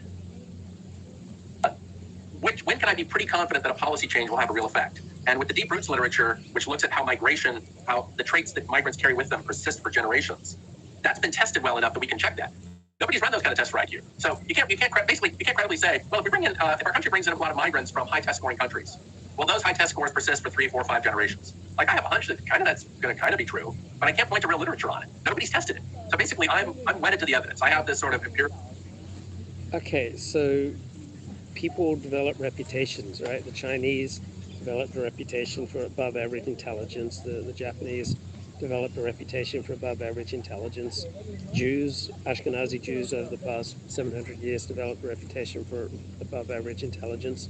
Other groups developed a reputation for below average intelligence. So there's no really much European conception of race or concern with race until Europeans met Africans. And that was such a shocking experience that beginning in about the 18th century, Europeans started focusing more and more on race. Whole macroeconomist bias for. What can I actually say with a high degree of credibility? What has been checked by people more famous than me 3 or 4 different ways? And with cultural traits, we can say this because we can interview Italians in Italy and we can interview 4th generation Italian Americans and see that they're kind of similar. Yeah, I mean, but there are some, there is some research that I've seen that indicates that these things are pretty sticky. So, I mean, there's something that's, very strong that gets down to causation that I think Brian Kaplan's talked about on his blog. That basically, if you look at adoptees, I forget which Nordic country, might have been Sweden. Yeah. And they had the data, and then, they sort of, they were all improved. Closes maybe half the gap, right? So yeah, coming from a low test scoring country and going to a higher test scoring country maybe closes half the gap. Yeah. And so you have immigrants to the U.S., you have immigrants to Europe,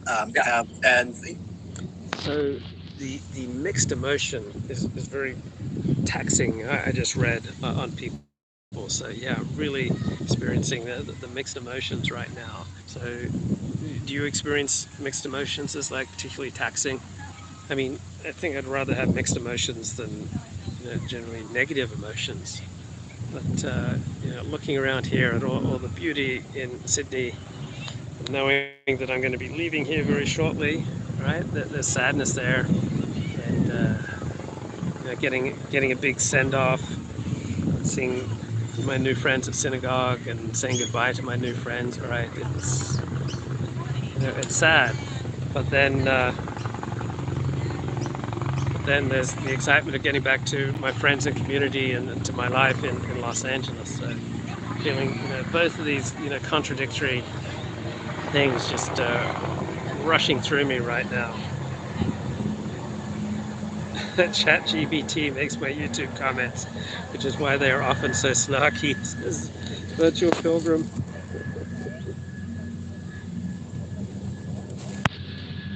What the heck? It seems similar to the cultural data, right? Well, I mean, there I can't say that I'm really excited. I've seen second, third generation tests that I'm persuaded by. Like, I'm happy to let people, like, I'm glad to have other people do this, right? That's the reason I wrote this trilogy, is like, I want to help other people do more stuff in this general. Well, there is, distinctive Ashkenazi Jewish culture. There is distinctive, Japanese American culture. There is, distinctive, German American culture.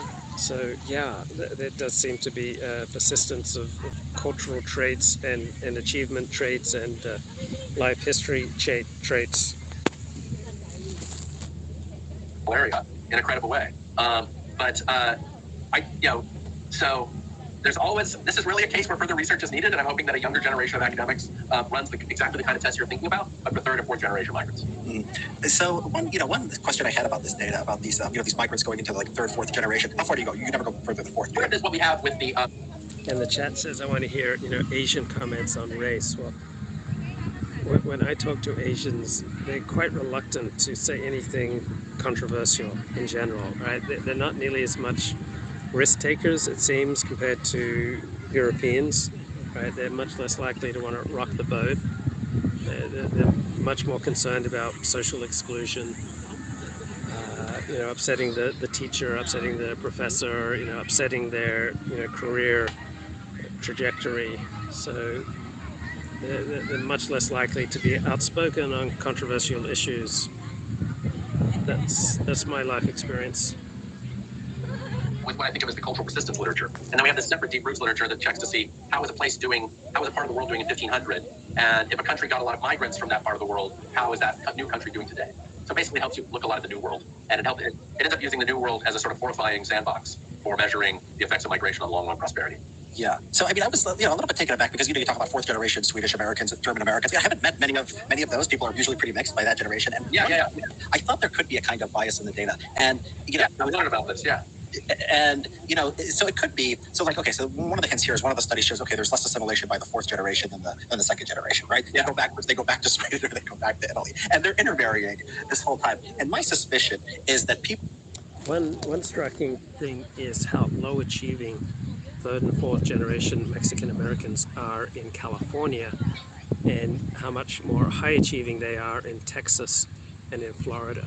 So California tends to attract, very low achieving Mexican and Central Americans compared to the type of Latinos who move to Texas or Florida. So I would assume that California's much more generous welfare policies, attract, a less impressive cohort of Mexican Americans than, say, what the less welfare-friendly Texas and Florida attract. Are identifying ethnically based on maybe some kind of stereotypes. Let's say I'm a guy who likes to wear gold chains and, I like to hang out with my family and kiss my mother. Maybe I am likely to identify as Italian. And same thing with Swede. I mean, there's this bias in the sort of the demographic data for voting. They say Hispanics, they vote Democrat. Well, a lot of people who vote Republican end up no longer identifying as Hispanic and start identifying as white. So do you think that there could be some... So Hispanics in Florida, I think, voted for Ron DeSantis. And Hispanics in Texas, they vote Republican at about a 40% level. So it's Latinos in California who vote Republican at about a 30% level, which makes sense because Latinos in Texas and Florida are much higher achieving, make a lot more money per capita than Latinos in California. So it makes sense that they would be more appreciative of, more free market policies, while lower achieving people, want more government spending and social welfare. Like that going on, because the fourth generation versus the second generation, that's strange. It's hard to explain sort of in any other way. Oh, I think it's easy to explain if you think that actually cultural persistence is real through some mix of unknown channels, which could include genetics, could include just cultural focal points, sort of multiple equilibria things. But the culture and the genes are getting diluted. I mean, through intermarriage, aren't they? These people usually aren't pure, whatever background they are. Yeah, I don't know enough about to what extent.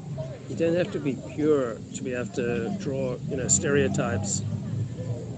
Man, I'm trying to do this high quality live stream and all the music blasting from the Sydney Opera House right now.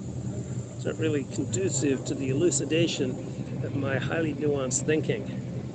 Right? Genealogies don't have to be pure for people to be able to detect, stereotypical results. people like say in the U.S., right, the country we know best about. That's true. I mean, I think you can probably say it with greater confidence in a place like Canada. So fourth generation Chinese Canadians probably are, they think of themselves as Chinese Canadians because they're predominantly of Chinese background. So not because of like the way they dress or what kind of restaurants they eat at. So Australia is about 20% Asian, but when you're still that distinct a minority, right, you are going to genetically assimilate into the mainstream. So the odds are fairly good that many of those Asians will marry someone who's Caucasian, and then their half Asian children more likely will marry another Caucasian rather than an Asian. So the fact that it's working in other countries too is probably an important sign that a lot of this is real just cultural persistence. Yeah. Rather than self-identification. I've often wondered how much the self-identification channel matters, but I just can't imagine that it swamps it. So. Yeah, I'm glad you opened the book. You opened the book with the story of Argentina, and Argentina is interesting because I think that one of the problems. I've gone back and forth on the immigration issue. I talked to you. I talked to Brian. I have free market instincts. I believe in culture. I believe these things are sort of sticky. So you can see how it's sort of conflicted on this stuff. I think one thing I never thought of was, okay, is there a country where we can see they let in immigrants and then everything collapsed? And I'm trying to do a high quality live stream here. We've got this helicopter overhead.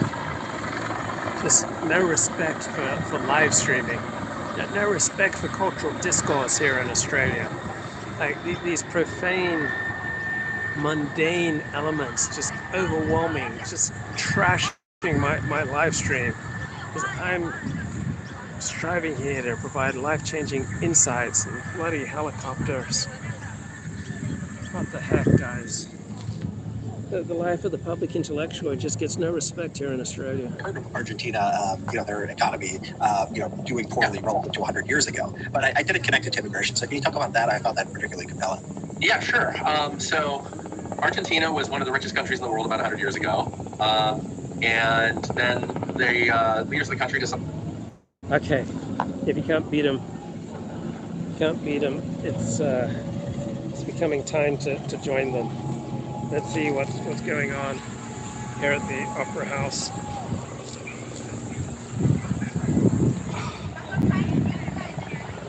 Oh, just as I get up, just as I get ready, then the music stops. Okay. Been sitting on my hat. Here we go. Go down where it's all happening. My phone is rested up in the shade, so it shouldn't overheat for a few minutes anyway. It's a great place for a concert, eh? What a great place to celebrate Australia Day.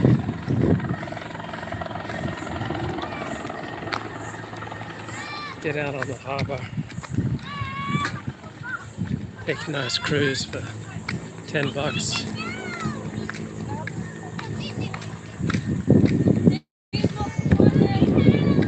I think it was about 1974. The Sydney Opera House, finally it was constructed. I think I made my first visit here. I think 1976 it was a class trip. Yeah, no. So you can walk through.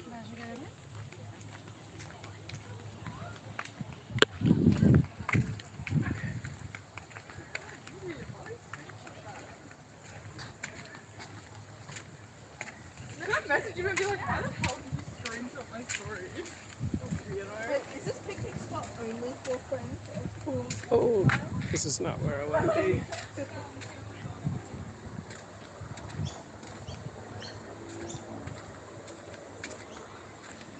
Oh, it's all closed off, mate. And this is where they're rehearsing the magnificent Australia Day ceremonies. But not a lot of sense that a civil war is going to kick off, right? Don't see a lot of political and social activism, right? Aussies just want to have a good time, mate.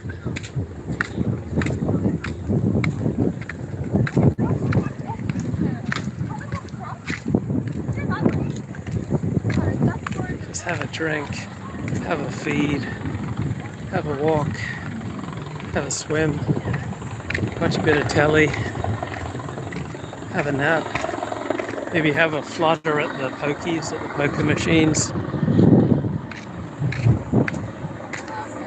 I was out at Watson's Bay yesterday. There was a big nude beach. And there were like nude people and non-nude people, you know, kids, adults, men, women, everyone enjoying the nude beach, like the clothed, the unclothed. There's a public sign that it's a nude beach, so generally speaking, you can't go naked at Australian beaches unless it's especially designated nude beach.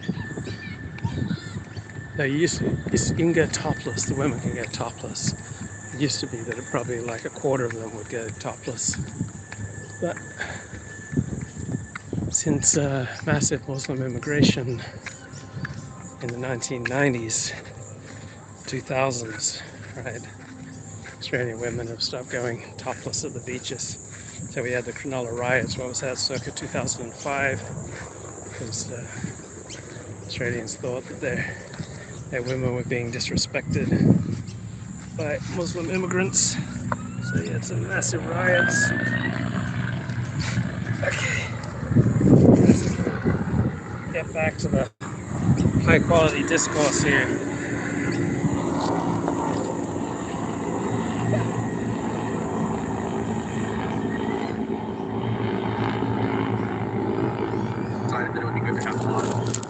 Outgrow the economy, and so they brought in immigrants from parts of Europe, and disproportionately these immigrants were bringing in ideas about anarchism, socialism, and they became key leaders in these political movements in the new country. And the way I learned about this is just by picking up normal histories of Latin America. Like the Penguin History of Latin America has a great pull-out quote that I have, where they use terms like these ideas were imported, these values were imported, they had not been there before, and they came with the migrants. And of course, to many progressive academics who write in this literature, this is something to celebrate, right? Like there was this hard-nosed, neoliberal, laissez-faire society that needed to learn something about the values of socialism, and the migrants came in. No, I'm not sure that it was Aussie women being topless that caused the Muslim riots at Cronulla, but it was, you know, Muslim men were abusing Australian women for, you know, not wearing very much. So it may not have exactly been the whole toplessness thing, but there was certainly a culture clash. And the beaches are Australia's cathedrals, so the Aussies didn't take very well to this kind of remonstrance. And created a strong movement to actually move the country in that direction. Ta-da, you know. So progressive academics are happy to talk about how migrants changed the institutions in Argentina. My claim isn't that that's the whole story, right? My claim is that this is an important puzzle to solve. And if economists would just walk down the hall and ask historians what they think about Argentina's institutional decline, they would learn something. They would get access to a literature they've never seen before. And, you know, once you see it, you can't not see it, right? It's there forever. So Argentina's institutional decline was kicked off in part by a wave of migrants who became politically active. Wow. So he's saying that Argentina in the 1880s, along with Australia, were the richest nations in the world. And then Argentina imported a bunch of anarchists and socialists who became political activists and turned that country upside down. So probably for the sake of prosperity, not a good idea to import a bunch of socialists and anarchists and communists. Probably not the best.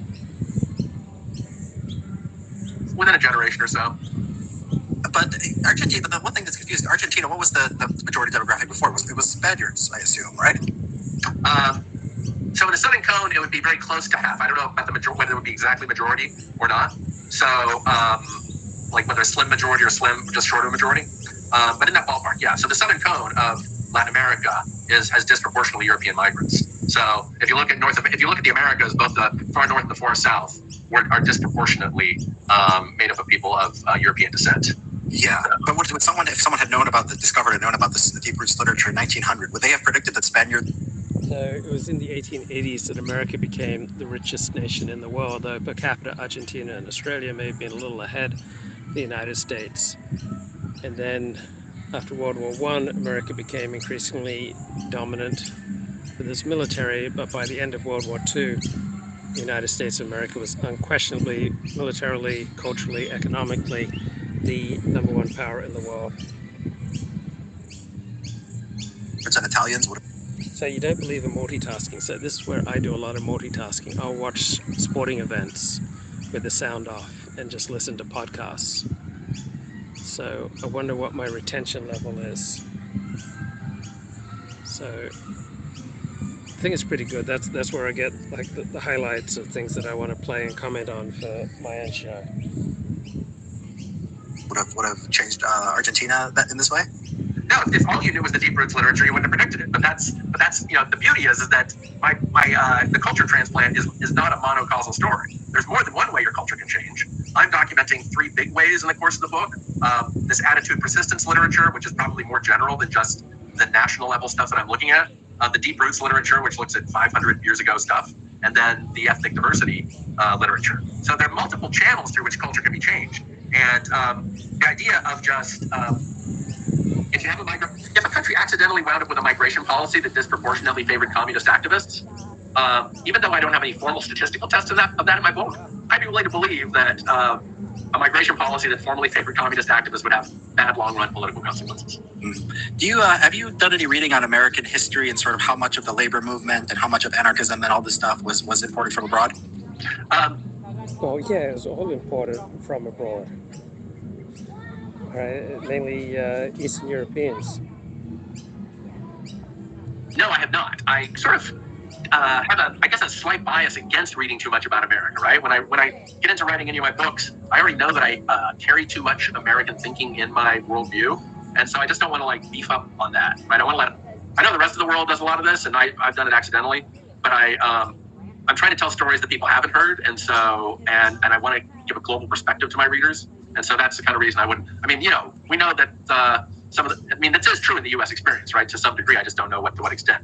But it's so easy when you're reading the history. So I'm hanging out right now at the Botanical Gardens, the Royal Botanical Gardens, overlooking the Sydney Opera House and the Sydney Harbour. Saying goodbye to Sydney. From Argentina to see people talking about how migrants and their second-generation descendants were key figures in this movement. Yeah. Well, I mean, when I was reading the book, I had a little bit of an opposite impression. It's like, how valuable is the cross-national data when you have, it's like, okay, you're trying to explain, say, like the average person's diet on their athletic performance, right? And then you have like LeBron James. And like you're trying to explain him. Well, LeBron James is like such a unique individual, right? But like America is like a remarkable, country in a lot of ways. So I wonder maybe. Okay, let's see if we can fast forward through some of the less scintillating material. Persist, and that applies to the countries you want it to be true for, and it applies to the countries you don't want it to be true for. Potential interactions that you might think, having 1 or 2 good case studies. So let me give you my sort of interpretation of American politics and American history, and arguing that how immigration, potentially our diversity, could actually lead to smaller government. So Richard Anania is not a good host, right? He's not a good interviewer, because he's continually saying to guests, oh, let me give you my opinion, let me give you my thesis, and have you react to my thinking. All right, that's not a good way to conduct an interview. Government, even though that might not be the norm, across the world. So basically, you had 2 explosions in the size of the American federal government, right? You had FDR in the 30s and 40s, and then you had the Johnson administration, right? And you basically had this backlash to liberalism that was, related to civil rights, was related to affirmative action. Chat says, I don't like drama in my life. I don't like drama in my life either, except to a degree, some drama with doing the live stream, right? That's fine. I don't want it right up in my personal life. But the more people you have in your life, the more drama, all right? So if you want a drama-free or drama minimum life, then you can have a minimum number of intense, important, strong relationships in your life. But yeah, in my relationships, obviously I prefer a minimum of drama, but 1960s. And the Republican Party has gone right it's not Eisenhower or Nelson Rockefeller's Republican Party anymore. And I think that's directly related to our diversity. So since the 1960s, we haven't really had massive expansive of the federal government in the way of like Medicare or Medicaid or the Civil Rights Act or Social Security or any of these things. And this could. And he thinks this is a great thing. Well, sometimes embarking on grand national projects is a great thing. And you can't do that in a divided country. Because this arguably was because our diversity prevented. We didn't have another Johnson. We didn't have. Oh, the other important thing with regard to drama is basically it's a mark of your maturity. How much drama, how much conflict, how much stress you can handle without acting out against yourself and against other people. So some people are able to handle a vast amount of drama without it taking them over. They are able to keep calm when everyone around them is losing their head. So those people are very impressive to me. I would like to emulate them. Right? There can be all sorts of conflict and drama, but they are able to stay centered. An FDR, maybe whatever we would have got as far as these European social democratic states. Otherwise, does that strike you as a plausible reading of American history? Yeah. I mean, that fits the standard story that basically when there's more ethnic diversity, there's less of a common feeling among the people, and so they're less likely to take on sort of grand tasks together. But that has bad implications as well. Taking on grand tasks is part of how you do things like go to the moon or go to Mars, right? So if you're going to say like, hey, if we have diversity. So yeah, I've often been reproved in my life for being excitable. So I had a very cool, calm, collected journalism advisor at Placer High School. And he later told me that I challenged him more than any other student he had. He hoped that he'd had some kind of calming effect on me. But I admire people like Robert Burge, my journalism advisor, just always cool and calm. And I was very excitable and dramatic. Good thing with age is that I think most people tend to calm down, become more agreeable. But this is good stuff about the importance of social cohesion, social trust, and a sense of connection as opposed to diversity, which celebrates how little in common we have. If we have more ethnic diversity, let me tell you what's going to happen. We're going to take on fewer grand tasks. And somewhere on the list of grand tasks we'll have fewer things like Social Security. I'll be like, what's the rest of the things on the list that we won't have? Please tell me. Well, maybe the government doesn't get to the moon, but maybe we privatize everything, and maybe SpaceX eventually gets there, right? I bet on the U.S. doing it before Sweden or China. Yeah, that's very likely. Now, but is it one question you should be asking yourself is, if the reason this is happening is because people are basically defecting more in prisoners' dilemmas, how many great things happen when people in the world of politics start defecting more in prisoners' dilemmas? And the answer? The prisoner's dilemma is when you have two prisoners, right? If they band together, they can collectively achieve better outcomes. But if one person informs first on the other, then the person who informs first gets the advantage. So he's talking prisoner's dilemma is when people feel like they're engaged in a joint project and they're willing to sacrifice for each other, you can achieve much greater things and have a far superior society than when everyone just acts for themselves and just tries to get all the gusto they can without for how it affects others in the wider society. There's not a lot of great stuff. You're probably going to see more sort of it's institutional quality relies on some sort of willingness to cooperate and repeat a prisoner's dilemmas, I think. And weakening that force has some sizable negative consequences. Yeah. I mean, do you see? I mean, do you see how much do you think of sort of because so Iglesias has written about this thing called the Secret Congress. So basically, is there a model of American politics where the culture war is sort of just a great distraction? It's actually a great distraction because it stops us from doing like stupid new kinds of government programs, and then they are cooperating. So you have these some of the big stuff recently. I mean, a lot of the stimulus bill wasn't really that contested. I mean, given I don't know. So it's a great thing to visit Australia where the culture wars aren't raging, where there's no discussion of civil war, right? Where you don't feel like you're living in apocalyptic times. I kind of see the the advantages of social cohesion. If it's good or bad, but it wasn't, the last few coronavirus things weren't that highly contested. You have, like Operation Warp Speed didn't become like the biggest partisan football in the world. There was a little bit of partisanship to it. About critical race theory, and we fight about this, and we fight about that, and maybe like you don't need like the whole culture. You just need like a subculture of like serious human beings who behave responsibly, and the masses will be distracted by what they're distracted. Well, I can't assume that can opener, so I can't assume the can opener of a subculture. Did you hear what Richard and Anya just said? Maybe you don't need a culture, right? Maybe you just need, a vibrant subcultures, right? Of course we need a culture. Of course we need things to tie us together. Of course we need, reasons to sacrifice for each other. And of course we need reasons to feel a connection and an affection for our fellow citizens. I mean, this idea of maybe we don't need a culture, that's insane thinking. Of course, a nation needs a culture, a dominant culture that people hold in common. Without that, you're just twisting and turning in the winds. Culture that's just going to keep on keeping on.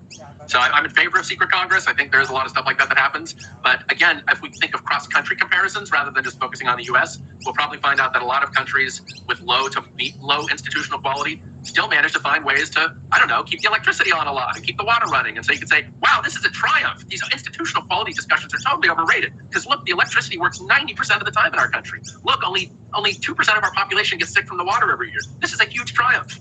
So, a lot of countries make a lot of... Speaking of Civil War, Luke says the chat, I was listening to your dad talk about 1844. So yeah, my father sparked a civil war within the Seventh-day Adventist Church. My father was a polarizer, unlike myself, who's a, kind, calm uniter of people.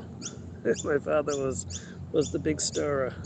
A lot of things limp along, and there's a sort of grading on a curve that's been happening, I think, in a lot of these settings. So using cross-country comparisons makes it a little bit harder to grade on a curve and to say, oh, I'm sure my team's doing just great, because I can list some things. Yeah, I mean it's right. I mean that makes sense to me. How much do you see sort of the issue of immigration as just a sort of a tail end risk? Because the costs, makes sense. I think that a critic might say that Immigration's just a tail end risk. Like immigration determines wage rates. It has a huge role to play in rent prices, in affordable family foundation. Can you afford to build a family? Housing prices, right? What kind of live streamer would my dad have been? Very good.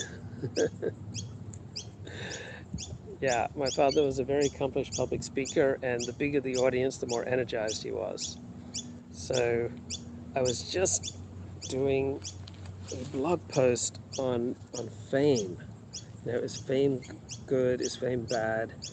My father always thought he was going to become much more famous than he did. We'd watch the Phil Donahue show together sometimes in 1983, 84 when I was still in high school, and my father would often say, I'm going to be on that show one day. So my father was written up in the LA Times, in Newsweek. It was in 1980, 81 when he split from the Seventh-day Adventist Church.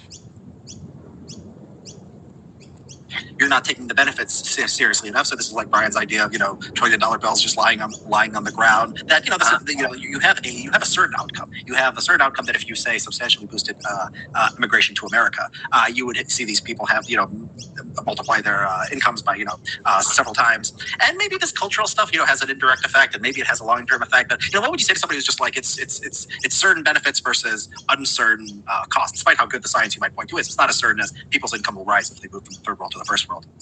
I'd say the core reason is particularly what comes from innovation. So there are 7 countries in the world that create most of the world's new ideas, and the entire world has the entire planet has an interest in making sure the institutions work well in these countries. And so taking even moderate risks with institutional quality in the US, South Korea, Japan, China, the UK, Germany, France, these are the I-7, I call them, the innovative 7 countries. Taking even moderate risks with their institutional quality is costly for the whole world. And so I'm happy to entertain open borders type experiments for places like Iceland. If you can put 300 million people there in a country with 300,000, it would only be about as dense as maybe Singapore, I think. So I think it'll work just fine.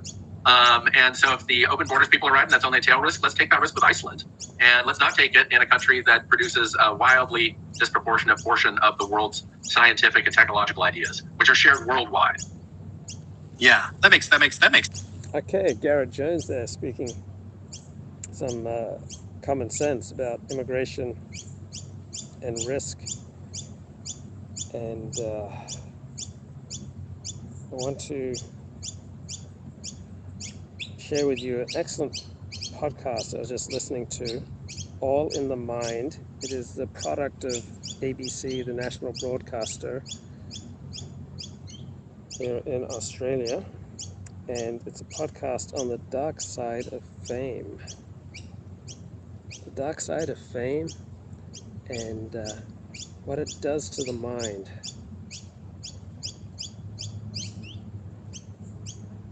And made me write up a blog post on luke4.net on the bright side of fame.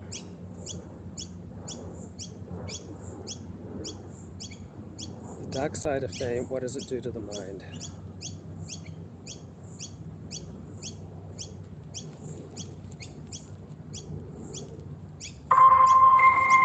This is an ABC podcast. Have you ever wanted to be famous?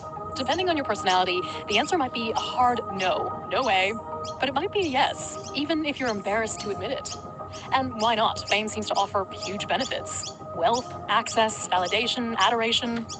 But we also know being a celebrity comes at a huge cost, and the experience can be incredibly isolating. You can get into this headspace where everything feels like a fantasy, and then nothing is reality anymore. And that's where things get dangerous. So today, we examine how fame can affect a person's psychology, and what happens when the brain you've lived with your whole life suddenly gets the spotlight. When you're famous, it does feel like you're at the center of the world, and all of the various problems or issues kind of revolve around you, and you generally have a lot of people treating you as if that's true also. So the news media loves to do stories on the dark side of fame. One is a contrarian perspective, and it's kind of attention-getting because there's something innate in us that wants a good name, that wants to be admired. Like the gift of fame is something that God promises to Abraham in the book of Genesis, in the book of Bereshit, to use the Hebrew. He says, in you will all the families of the earth be blessed. Like the whole world will be blessed by you. Right? One of his blessings to Abraham is that, I'm going to make you famous. God is blessing Abraham, so obviously a good name and worldwide influence from a divine perspective is thought to be an excellent thing. Recognize that voice? It's musician Ben Lee. This is All in the Mind. I'm Sana Kadar, and this week's episode comes to you from producer Jennifer Lee.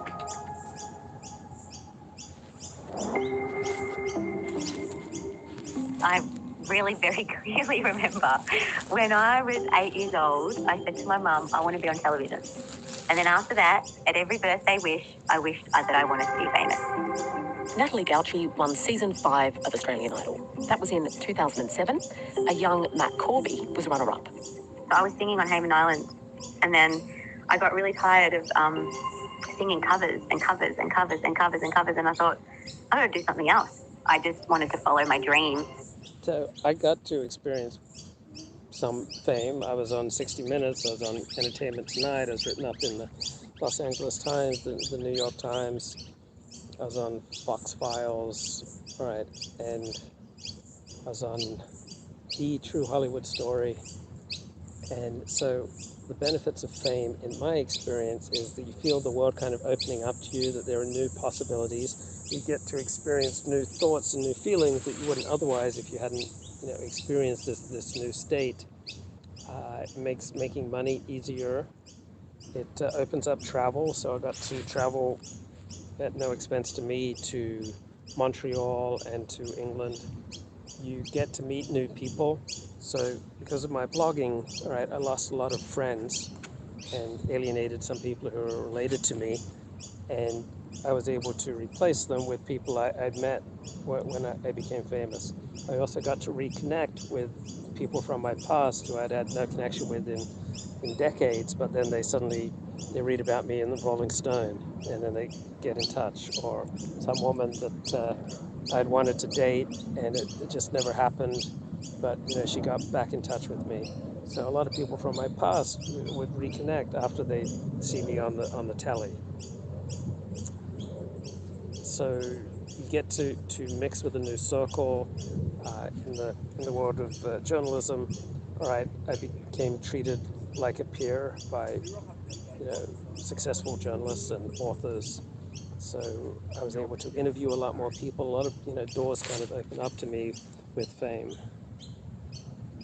And so I thought Australian Idol would be kind of the best way for me to get myself out there and open up a platform and expose myself to a bigger, wider audience. Natalie was 26 when she won the competition. It secured her a record contract with Sony BMG and a tour around Australia. Her debut. So obviously some people can't handle fame, right? So for half the people who become famous, it ends up not being good for them. Just like some people can't handle chocolate. Like my dad, he would never eat chocolate because he found it easier to completely abstain from chocolate than to be moderate. Right, so if you can't handle chocolate, then having no chocolate is the best. If you can't handle the intensity of sex, then abstaining from particularly promiscuous sex is the best thing. If you can't handle the appeal of Coca-Cola or of rock music or of social media, whatever, of gambling, right?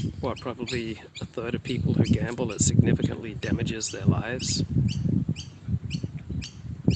So a lot of dopamine rushes, right, are not something that you can handle. Some women get addicted to romance novels so that they stay up reading all night and then they're groggy and unavailable for their husband and their kids.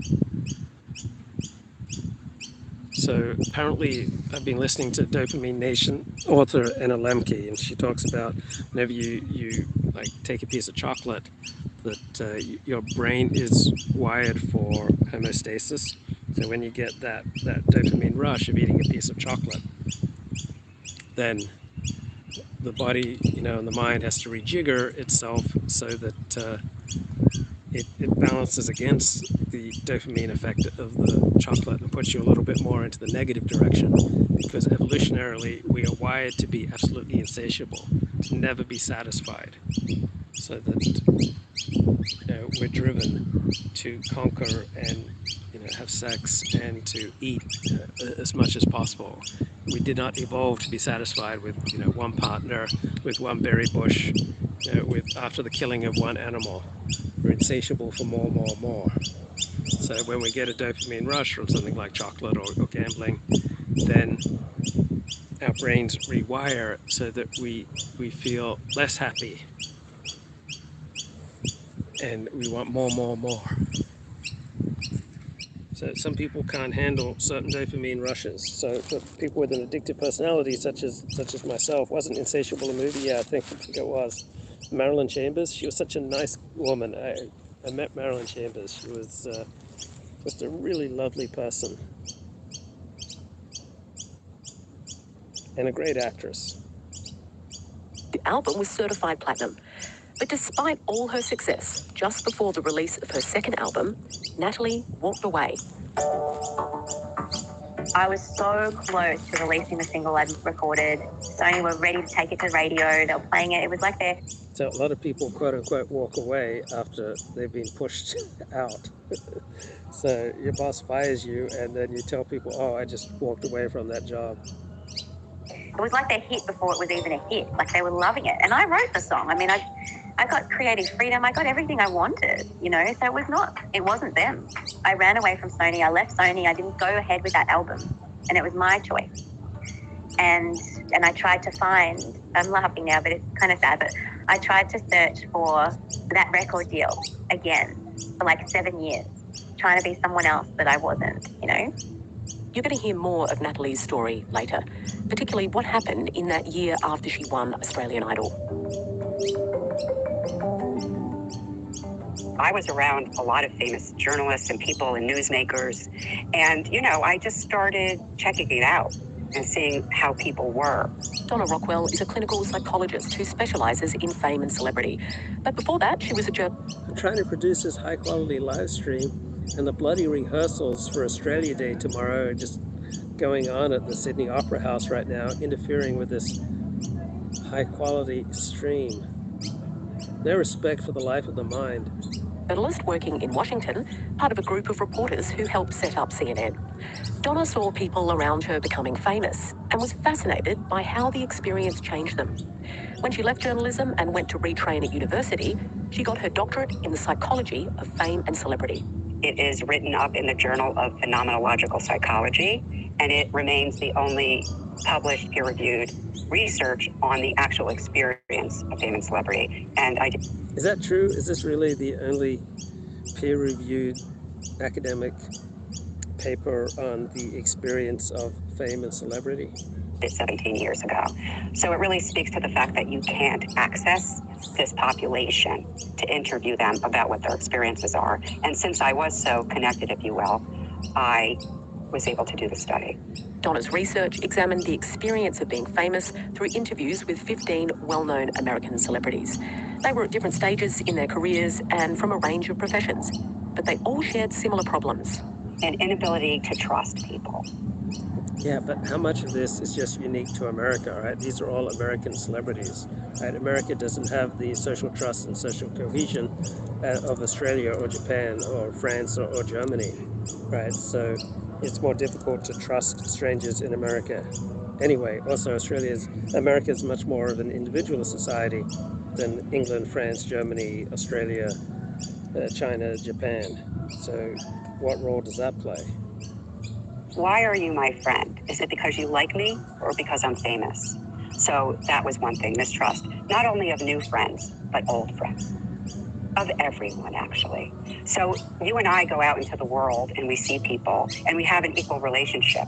But when a celebrity goes out into the world... Don Willis says, Luke, you really need to upgrade, my bro.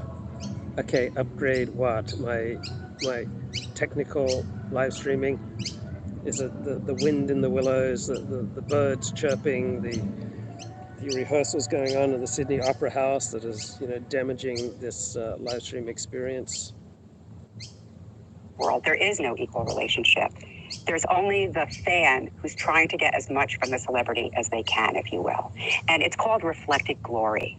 When we, as someone on the street, go up to a celebrity and we talk to them or we say, oh my goodness, I can't believe I see you. This is amazing. One person told me that people like to touch her. And then they would turn to their friend and say, I just touched Patty. So what happens is the celebrity starts to feel like an object. So they lose their sense of trust in old friends and new friends. One of the research participants said, fame sits on the table between you like a bloated cod. And he says, sometimes friends leave and you have to understand why they do, because you're special and they're not. In fact, there is this has-been problem with celebrities because you can't keep that bright light forever, right? So there is a dimming of the celebrity for the famous person. One person who was an R&B superstar is in my study told me that, she's an older woman now. She walks down the street and people yell to her and they say, hey, I recognize you. Didn't you used to be? And they'll say her name. Yeah, people say that to me. Didn't you used to be Luke Ford? I'm still Luke Ford, bro. Still Luke Ford. And she says to herself, I'm still her. I may not be a celebrity anymore, but I didn't used to be me. I'm still me. Family issues, temptation, a whole slew of existential problems that come simply from fame. Yeah, people ask me, oh, do you still blog? Do you still live stream? Right? I'm not getting the hundreds of live viewers that I used to, but yeah, I'm still toiling away.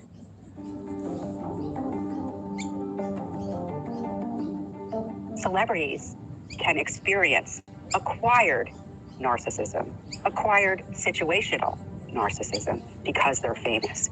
This term, acquired situational narcissism, yeah, I think this happened to me, was first coined by Robert Millman when he was professor of psychiatry at Cornell Medical School and medical advisor to Major League Baseball. He defined it as a... Didn't you used to be Dick Dundee? So yeah, I remember people would treat me differently when I was a minor league celebrity. Right? When I was on TV fairly regularly, people would treat me differently. And it probably predisposed me to, what was it, situational narcissism? A person who exhibits narcissistic behavior after becoming successful or popular. So they start acting as though they are in a different category than everyone else. So they are used to all the incoming adulation coming in, and they forget how to go back out. Yes. Because neurologically, their brains change because there's so much incoming that they lose the even need to reach out. And that's why you see so many failed marriages. Yes. Yeah, like during my minor celebrity times, there was like so much attention incoming, so many people who wanted a part of me that, yeah, I did kind of lose the habit of reaching out to other people. Look, you look like you ate in an oversized hammock. Whatever happened to Kevin Michael Grace? He's still tweeting. He stopped live streaming for whatever reason. I think maybe the technological requirements of taking it outside of YouTube was beyond his comfort level. Last I heard, he was doing a weekly show with Dennis Dale. I've invited Kevin back onto this show, a dozen times over the past 2 years, but he is not interested. Happy children of celebrities. Fame becomes an addiction. We become addicted to that level of not only attention, but adulation. You're fabulous, you're fantastic, I love you, you're great, you're my favorite. They are so used to that. The brain of a celebrity gets addicted to that level of neurological stimulation. The excitation in the brain from being recognized is so exciting. And then, if it's quiet, the brain, just like hungering for heroin, hungers for recognition, adulation, affirmation. Am I still okay? And all the people I interviewed in my study, the celebrities, have anonymity for confidentiality reasons. One person said, "Oh, please use my name." And that was child star Danny Bottaducci from the Partridge Family in the States. And he said to me, in the course of our interview, he said, "I've been addicted to almost every substance known to mankind, and none are more addicting than fame." One of the questions that I asked as sort of a literary device was, when was the first moment you realized you were famous, to each person? And so one person said, when I walked first moment you realized you were famous, to each. So I experienced fame as like, finally I've arrived. Like here, I belong up here. I am special. I do have these special gifts. I remember in second grade, we went as a class and sat on this bridge over Dora Creek in Currumbong, New South Wales, Australia, Avondale College. And there were all these submerged logs in the creek, and we were told to describe them. And so I just jotted down a few words, and then I became, oh no, I've done this assignment wrong. So it's second grade. And then the teacher, read my piece, and she was like really impressed, more than any other piece that was written that day. And she read it aloud to the class, and I could see the effect that my writing had on the adults. So at age 8, I realized that I could do extraordinary things with the written word. And then I could see my father, who was able to do, extraordinary things with both the written word and the spoken word. And so for me, I experienced fame as I kind of made all the pain and the frustration and the social dislocation and my inner turmoil, go away for a little while. It just kind of quieted me down. I thought, now I'm up here where I belong. But it was simply a narcotic that made, what was wrong in my life just subside for a while. And then, all my problems just came rushing back after the narcotic wore off. Each person. And so one person said, when I walked out of my apartment building, someone looked at me and said, "Hey, aren't you that lady on TV?" And that's when she knew she was famous. I interviewed an NFL hockey player, and when did he first know he was famous? When he was walking down the hall in high school. So everybody has their first moment of realizing, oh my gosh, this has happened. The window for that feeling terrific is very short, because people start feeling like a toy in a shop window, a Barbie doll, that guy on TV, a clay figure with all those eyeballs looking at you. Well, it depends what you do with it, if you're able to use it in a positive way. So I would use fame to maximize the number of people that I could interview. So I'm good at interviewing people. I was able to use my fame in part in a productive way, and something that would sustain me and bring benefit to other people. So it largely depends on what you do with the fame. If you can use it in a productive way, then it's going to be good for you and good for others. You come to see they're actually looking through you.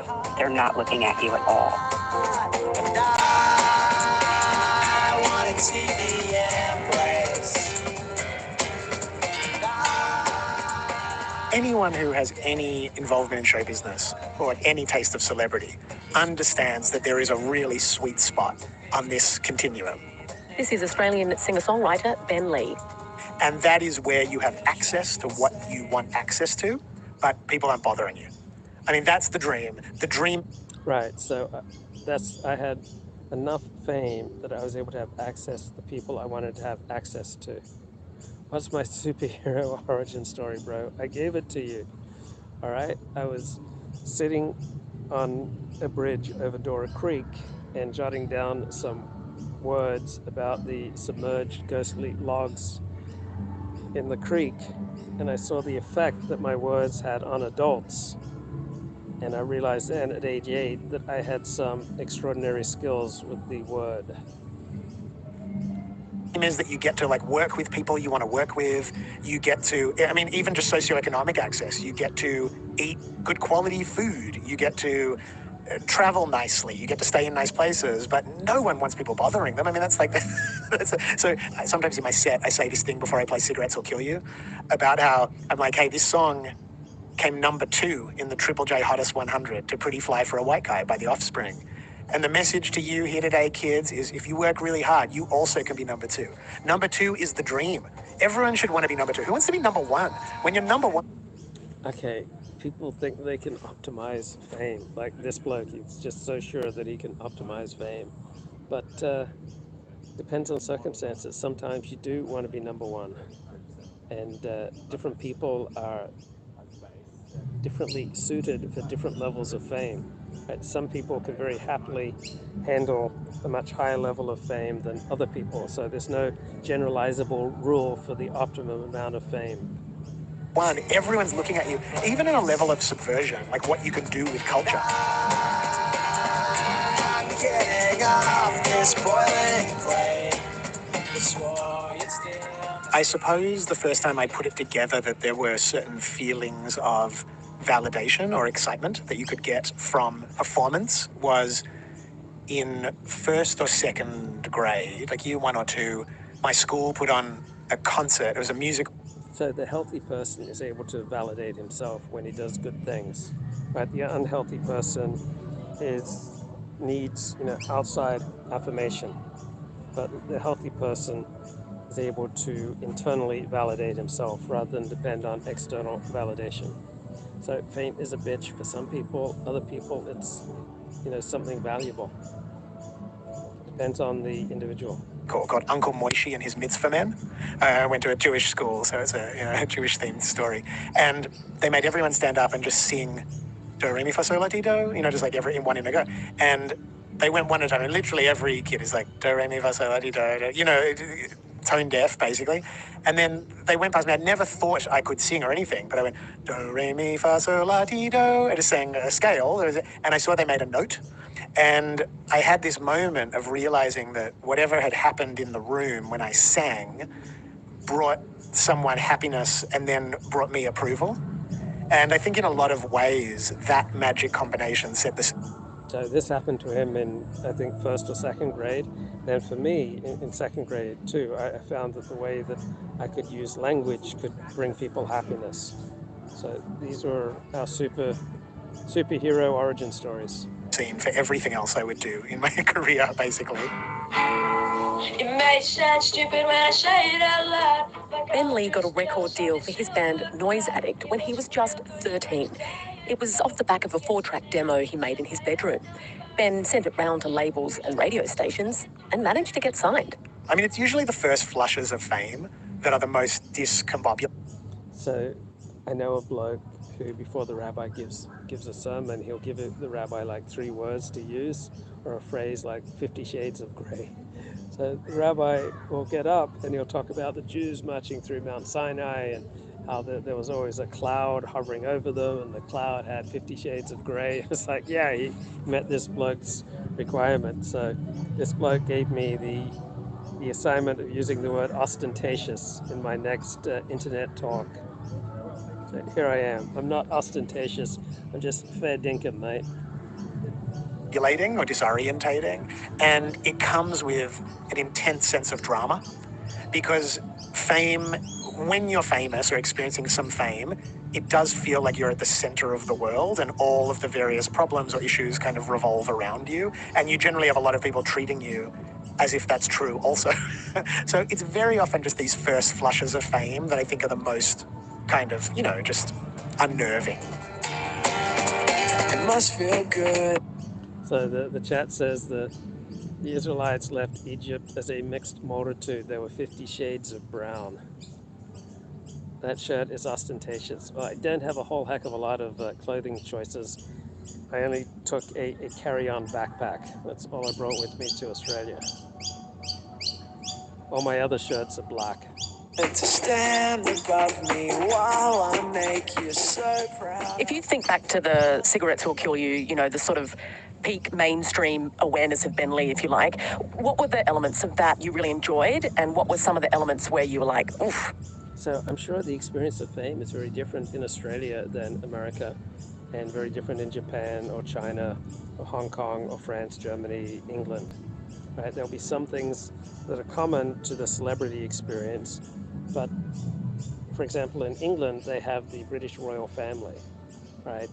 Celebrity plays a role in the United States akin to what the royal family plays in England.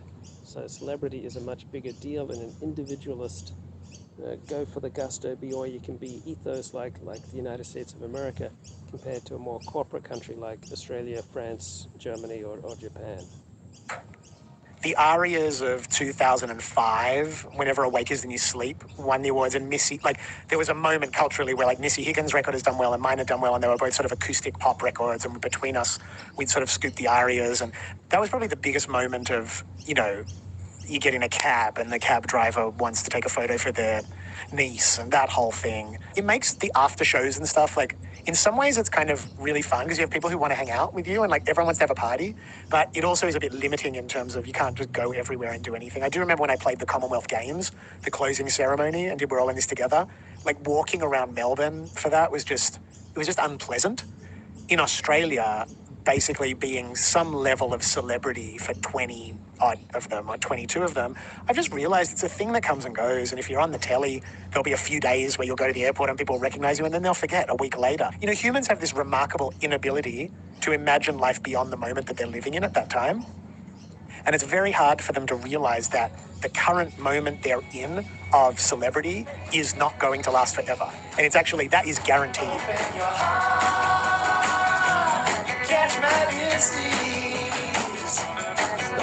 Stop the music. I'm trying to run a podcast here.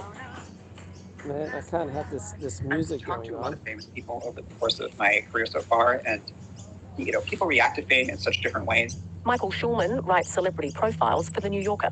There are people who have been ready to be famous since they came out of the womb, and they know exactly what to do as a famous person, but other people are completely thrown by it or are just uncomfortable with it. I did a profile for The New Yorker of Adam Driver a few years ago, and he is someone who is just sort of palpably uncomfortable in the world in his own skin. I think that's what makes him interesting, both as a person and on screen. And when I spent time with him, he was about to release the third Star Wars movie that he was in. And I could just tell that being recognized in the way that he was because of Star Wars made him so deeply uncomfortable. He talked about how he was in a Broadway show at the time, and people would gather at the stage door and give him fan art, and they knew the name of his wife and their dog, and they would make drawings of them together. Or they, some people were jealous of his wife and hated her. And, I think that level of attention that came with Star Wars was more than he bargained for. He was palpably uncomfortable with it. Here's Michael reading from his piece on Adam Driver. During Girls, strangers would often share details about their sex lives with him. One guy stopped him in the subway and said, "I love that scene where you pee on her in the shower." Then turned to his girlfriend and said fondly, "I pee on her all the time." But Star Wars has made him uncomfortably famous. And then he says, "This one woman who has been harassing my wife." So another variable here is, what are you famous for? Right? What you're famous for is going to have a profound effect on how people relate to you. I became famous for breaking news stories. and for doing interviews and for my coverage of Forbidden Worlds. So that resulted in a lot of journalists and authors and professors reaching out to me. Very different than, say, winning Australian Idol. Different crowd. Came to the show and gave me a creepy wood carving that she made of my dog, he said. Okay, so it's funny. So that in itself is funny. Like, that you see what kind of fame, how fame changes from like Girls Famous, you're on like a weird HBO show, to Star Wars Famous, where there's people making sculptures of your dog. The crazy thing about that, though, is that he just kind of said that to me. Right, if you become famous for journalism or for interviewing people or for breaking stories, I think you're much less likely to get people making pictures of your dog. And I didn't think much of it, put it in the story. But after the story came out, it turned out that this fan who had made this artwork of his dog was like a known person in the Adam Driver fan community. And like it exploded on Reddit that my story mentioned her, and she felt targeted. She felt like, why is Adam Driver, making fun of me? It was just this whole crazy little world. She did the sculpture of Adam Driver's dog, unsolicited. And then she's wondering why, Adam Driver targeted her. People never think, hey, what did I do to bring on this unwanted attention? Am I responsible at all for this situation, for this unwanted attention that I'm getting? No, people don't want to look at their own role and their own misery. Of Adam Driver's super fans that I kind of fell into. Personally, I feel like if you're making art of someone's pet, that is sort of crossing a line of comfort. So I noticed that that during particularly needy time in my life, I wanted to attach myself to someone successful like Dennis Prager, kind of bask in the reflected glory of having some attachment to this famous successful man. So if you are fame focused, like if you are very intent on developing your celebrity, you're going to attract similarly troubled people such as myself, as opposed to someone who's just primarily focused on doing good work. They're going to attract a different type of fan. You can understand why you might rue that level of fame. Social media has had a big impact on celebrity. For one, it's allowed famous people to have direct access to their fans. Here's clinical psychologist Donna Rockwell. There's another way besides the paparazzi to connect with your fan base, and it's directly. Social media has had a big effect to those who choose to let it have a big effect. For people who aren't on social media, it's not having such a big effect. It's not like there are all these big impersonal forces and the individual's absolutely helpless in the face of big impersonal forces like social media. Right? Social media is in your life to the extent that you choose and allow it to be in your life. DM me.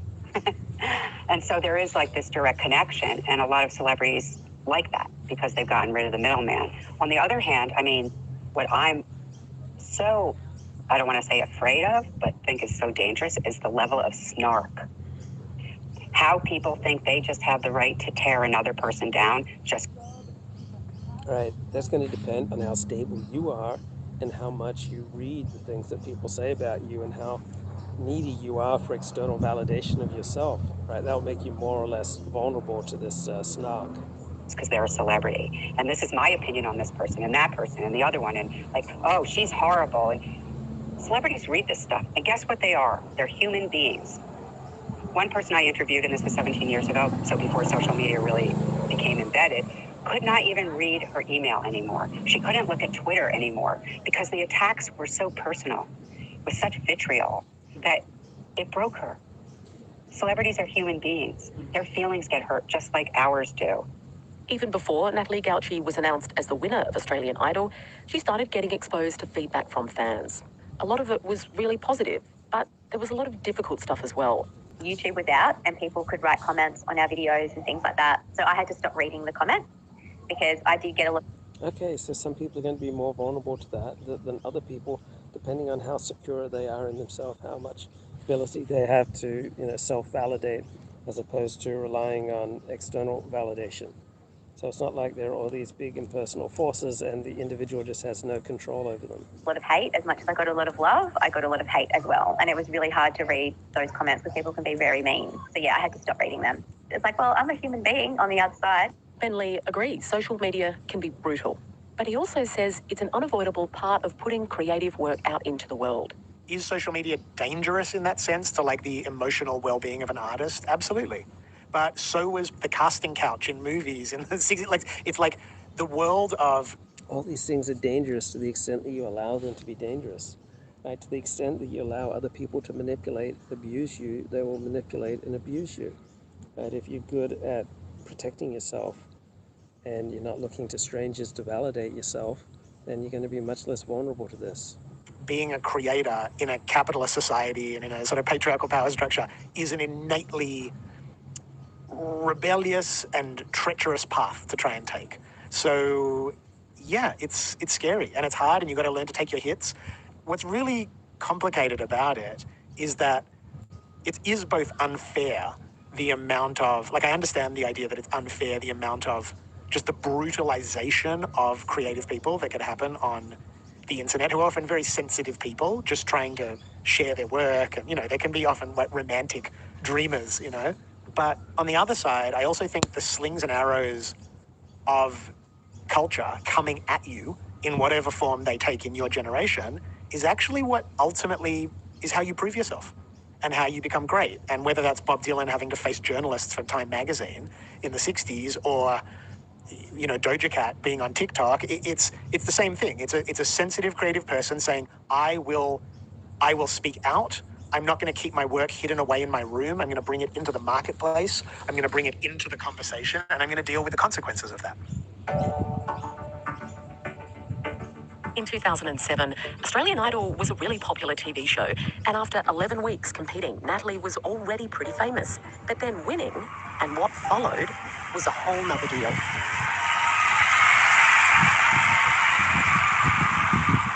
It was all just systems go. There was no time to think. There was no time to really celebrate. At the time, it was my 26th birthday on that night. I knew that I had like 67 interviews the next day, but I still partied all night and did the interviews with basically no sleep. I had to record an album after that. And then we went on tour. So we went on tour for about 20 days after that nationally. I think for that time, for the first maybe 6 months, I just had to keep on going in that bubble, but I was out of the bubble. So it was a little bit confusing for me because I wasn't really sure where my support was, where my foundations lied, where I was going to live, where I was going to go. Like I hadn't planned any of that. So there was a lot of pressure for me to just be where I needed to be at the time I needed to be because that was my role as a winner. Okay, but she wasn't just hapless and hopeless here. You know, she had a role to play. Right? She could have said no. And in her 20s, the pain was still largely hidden.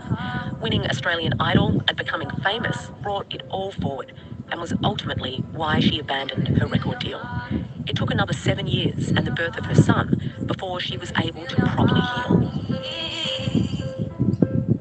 And so it all started to reveal itself after I won Australian Idol and I was, recording my second album and I went to America. I just turned into a really different person and I just sabotaged my next opportunity that I had with Sony. And so I haven't received a lot of really weird fan letters. Maybe a moderate amount, or maybe I just delete them and forget them. I don't fixate on them. So, I've met some weird people, but generally speaking, the people who respond to my work are really good people that I find it's an absolute pleasure to hang out with and talk to. During Australian Idol, there was so much pressure, and I worked really well under that pressure. It was when the pressure stopped that I didn't know what to do. I had time to think, I had time to feel, and that's when things went downwards for me. And I felt like I'd failed my whole fans, I'd failed Australia, it was actually quite bad. And I left Australia for a long time to try and find... Okay, that had nothing to do with Australia, right? That was her own irrational thinking. Right, until she learns to think in a more rational and productive fashion, right? She's going to get in trouble with that kind of crazy thinking. Myself and find out who I really was. In Donna Rockwell's study on the experience of being a celebrity, she identified 4 phases of fame. The first phase is love-hate. They love, finally, I'm getting acknowledged. But then it gets creepy, and then they hate it. So there's a love-hate phase. Then there's an addiction phase. Then there's like, I may not like this, but for some reason I can't live without it. Needing to go out just to be seen happens to some people, as well as the opposite of having to disguise yourself because you can't take being seen. The third phase is... So Australia has this kind of tall poppy syndrome where, you know, you're discouraged from standing out. And so the experience of fame is going to be very different in a society like Australia compared to the United States. So all the interview subjects for this paper were American. Acceptance, and finally, adaptation.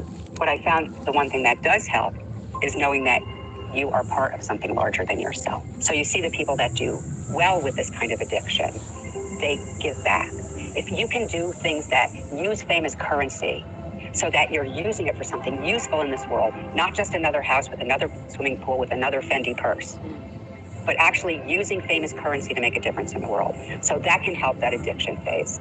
The third phase is acceptance. Hey, this is where I am. I have to figure this out. This is uncomfortable. I can't make any sense of it, but I have to accept it. I'm a talented pianist. What else am I gonna do? I'm a rock and roll star. I can't hide. So I have to accept this. And then the fourth and final stage is adaptation, in this way of realizing that fame is currency and you're part of something larger than yourself. You can leave this world a better place than you found it. You know, I've had friends that you lose touch with. You know, you might have some friends who they're musicians or they're actors, and then they become famous musicians or famous actors, and there's a 5-year period where you lose touch. And then 5 years later, you like reconnect, and they're like, hey, it's been a while, I'm normal now. Yeah, cool, right on, you know, because it's like, I also have a certain sense of empathy or compassion for people who want to take that journey and who want to know what celebrity is. Like, get in there, man, find out, dance with it. That's singer-songwriter Ben Lee. You also heard from 2007 Australian... Right, so it all depends on how you use the fame, right? If you're using the fame to do something positive, right, and if you're famous for doing something positive, and if you're out there, you know, making your community a better place, if you're a blessing to other people and you become famous for your positive contributions, you're gonna attract a very different crowd. Okay, that's it for now. I'm gonna say bye-bye.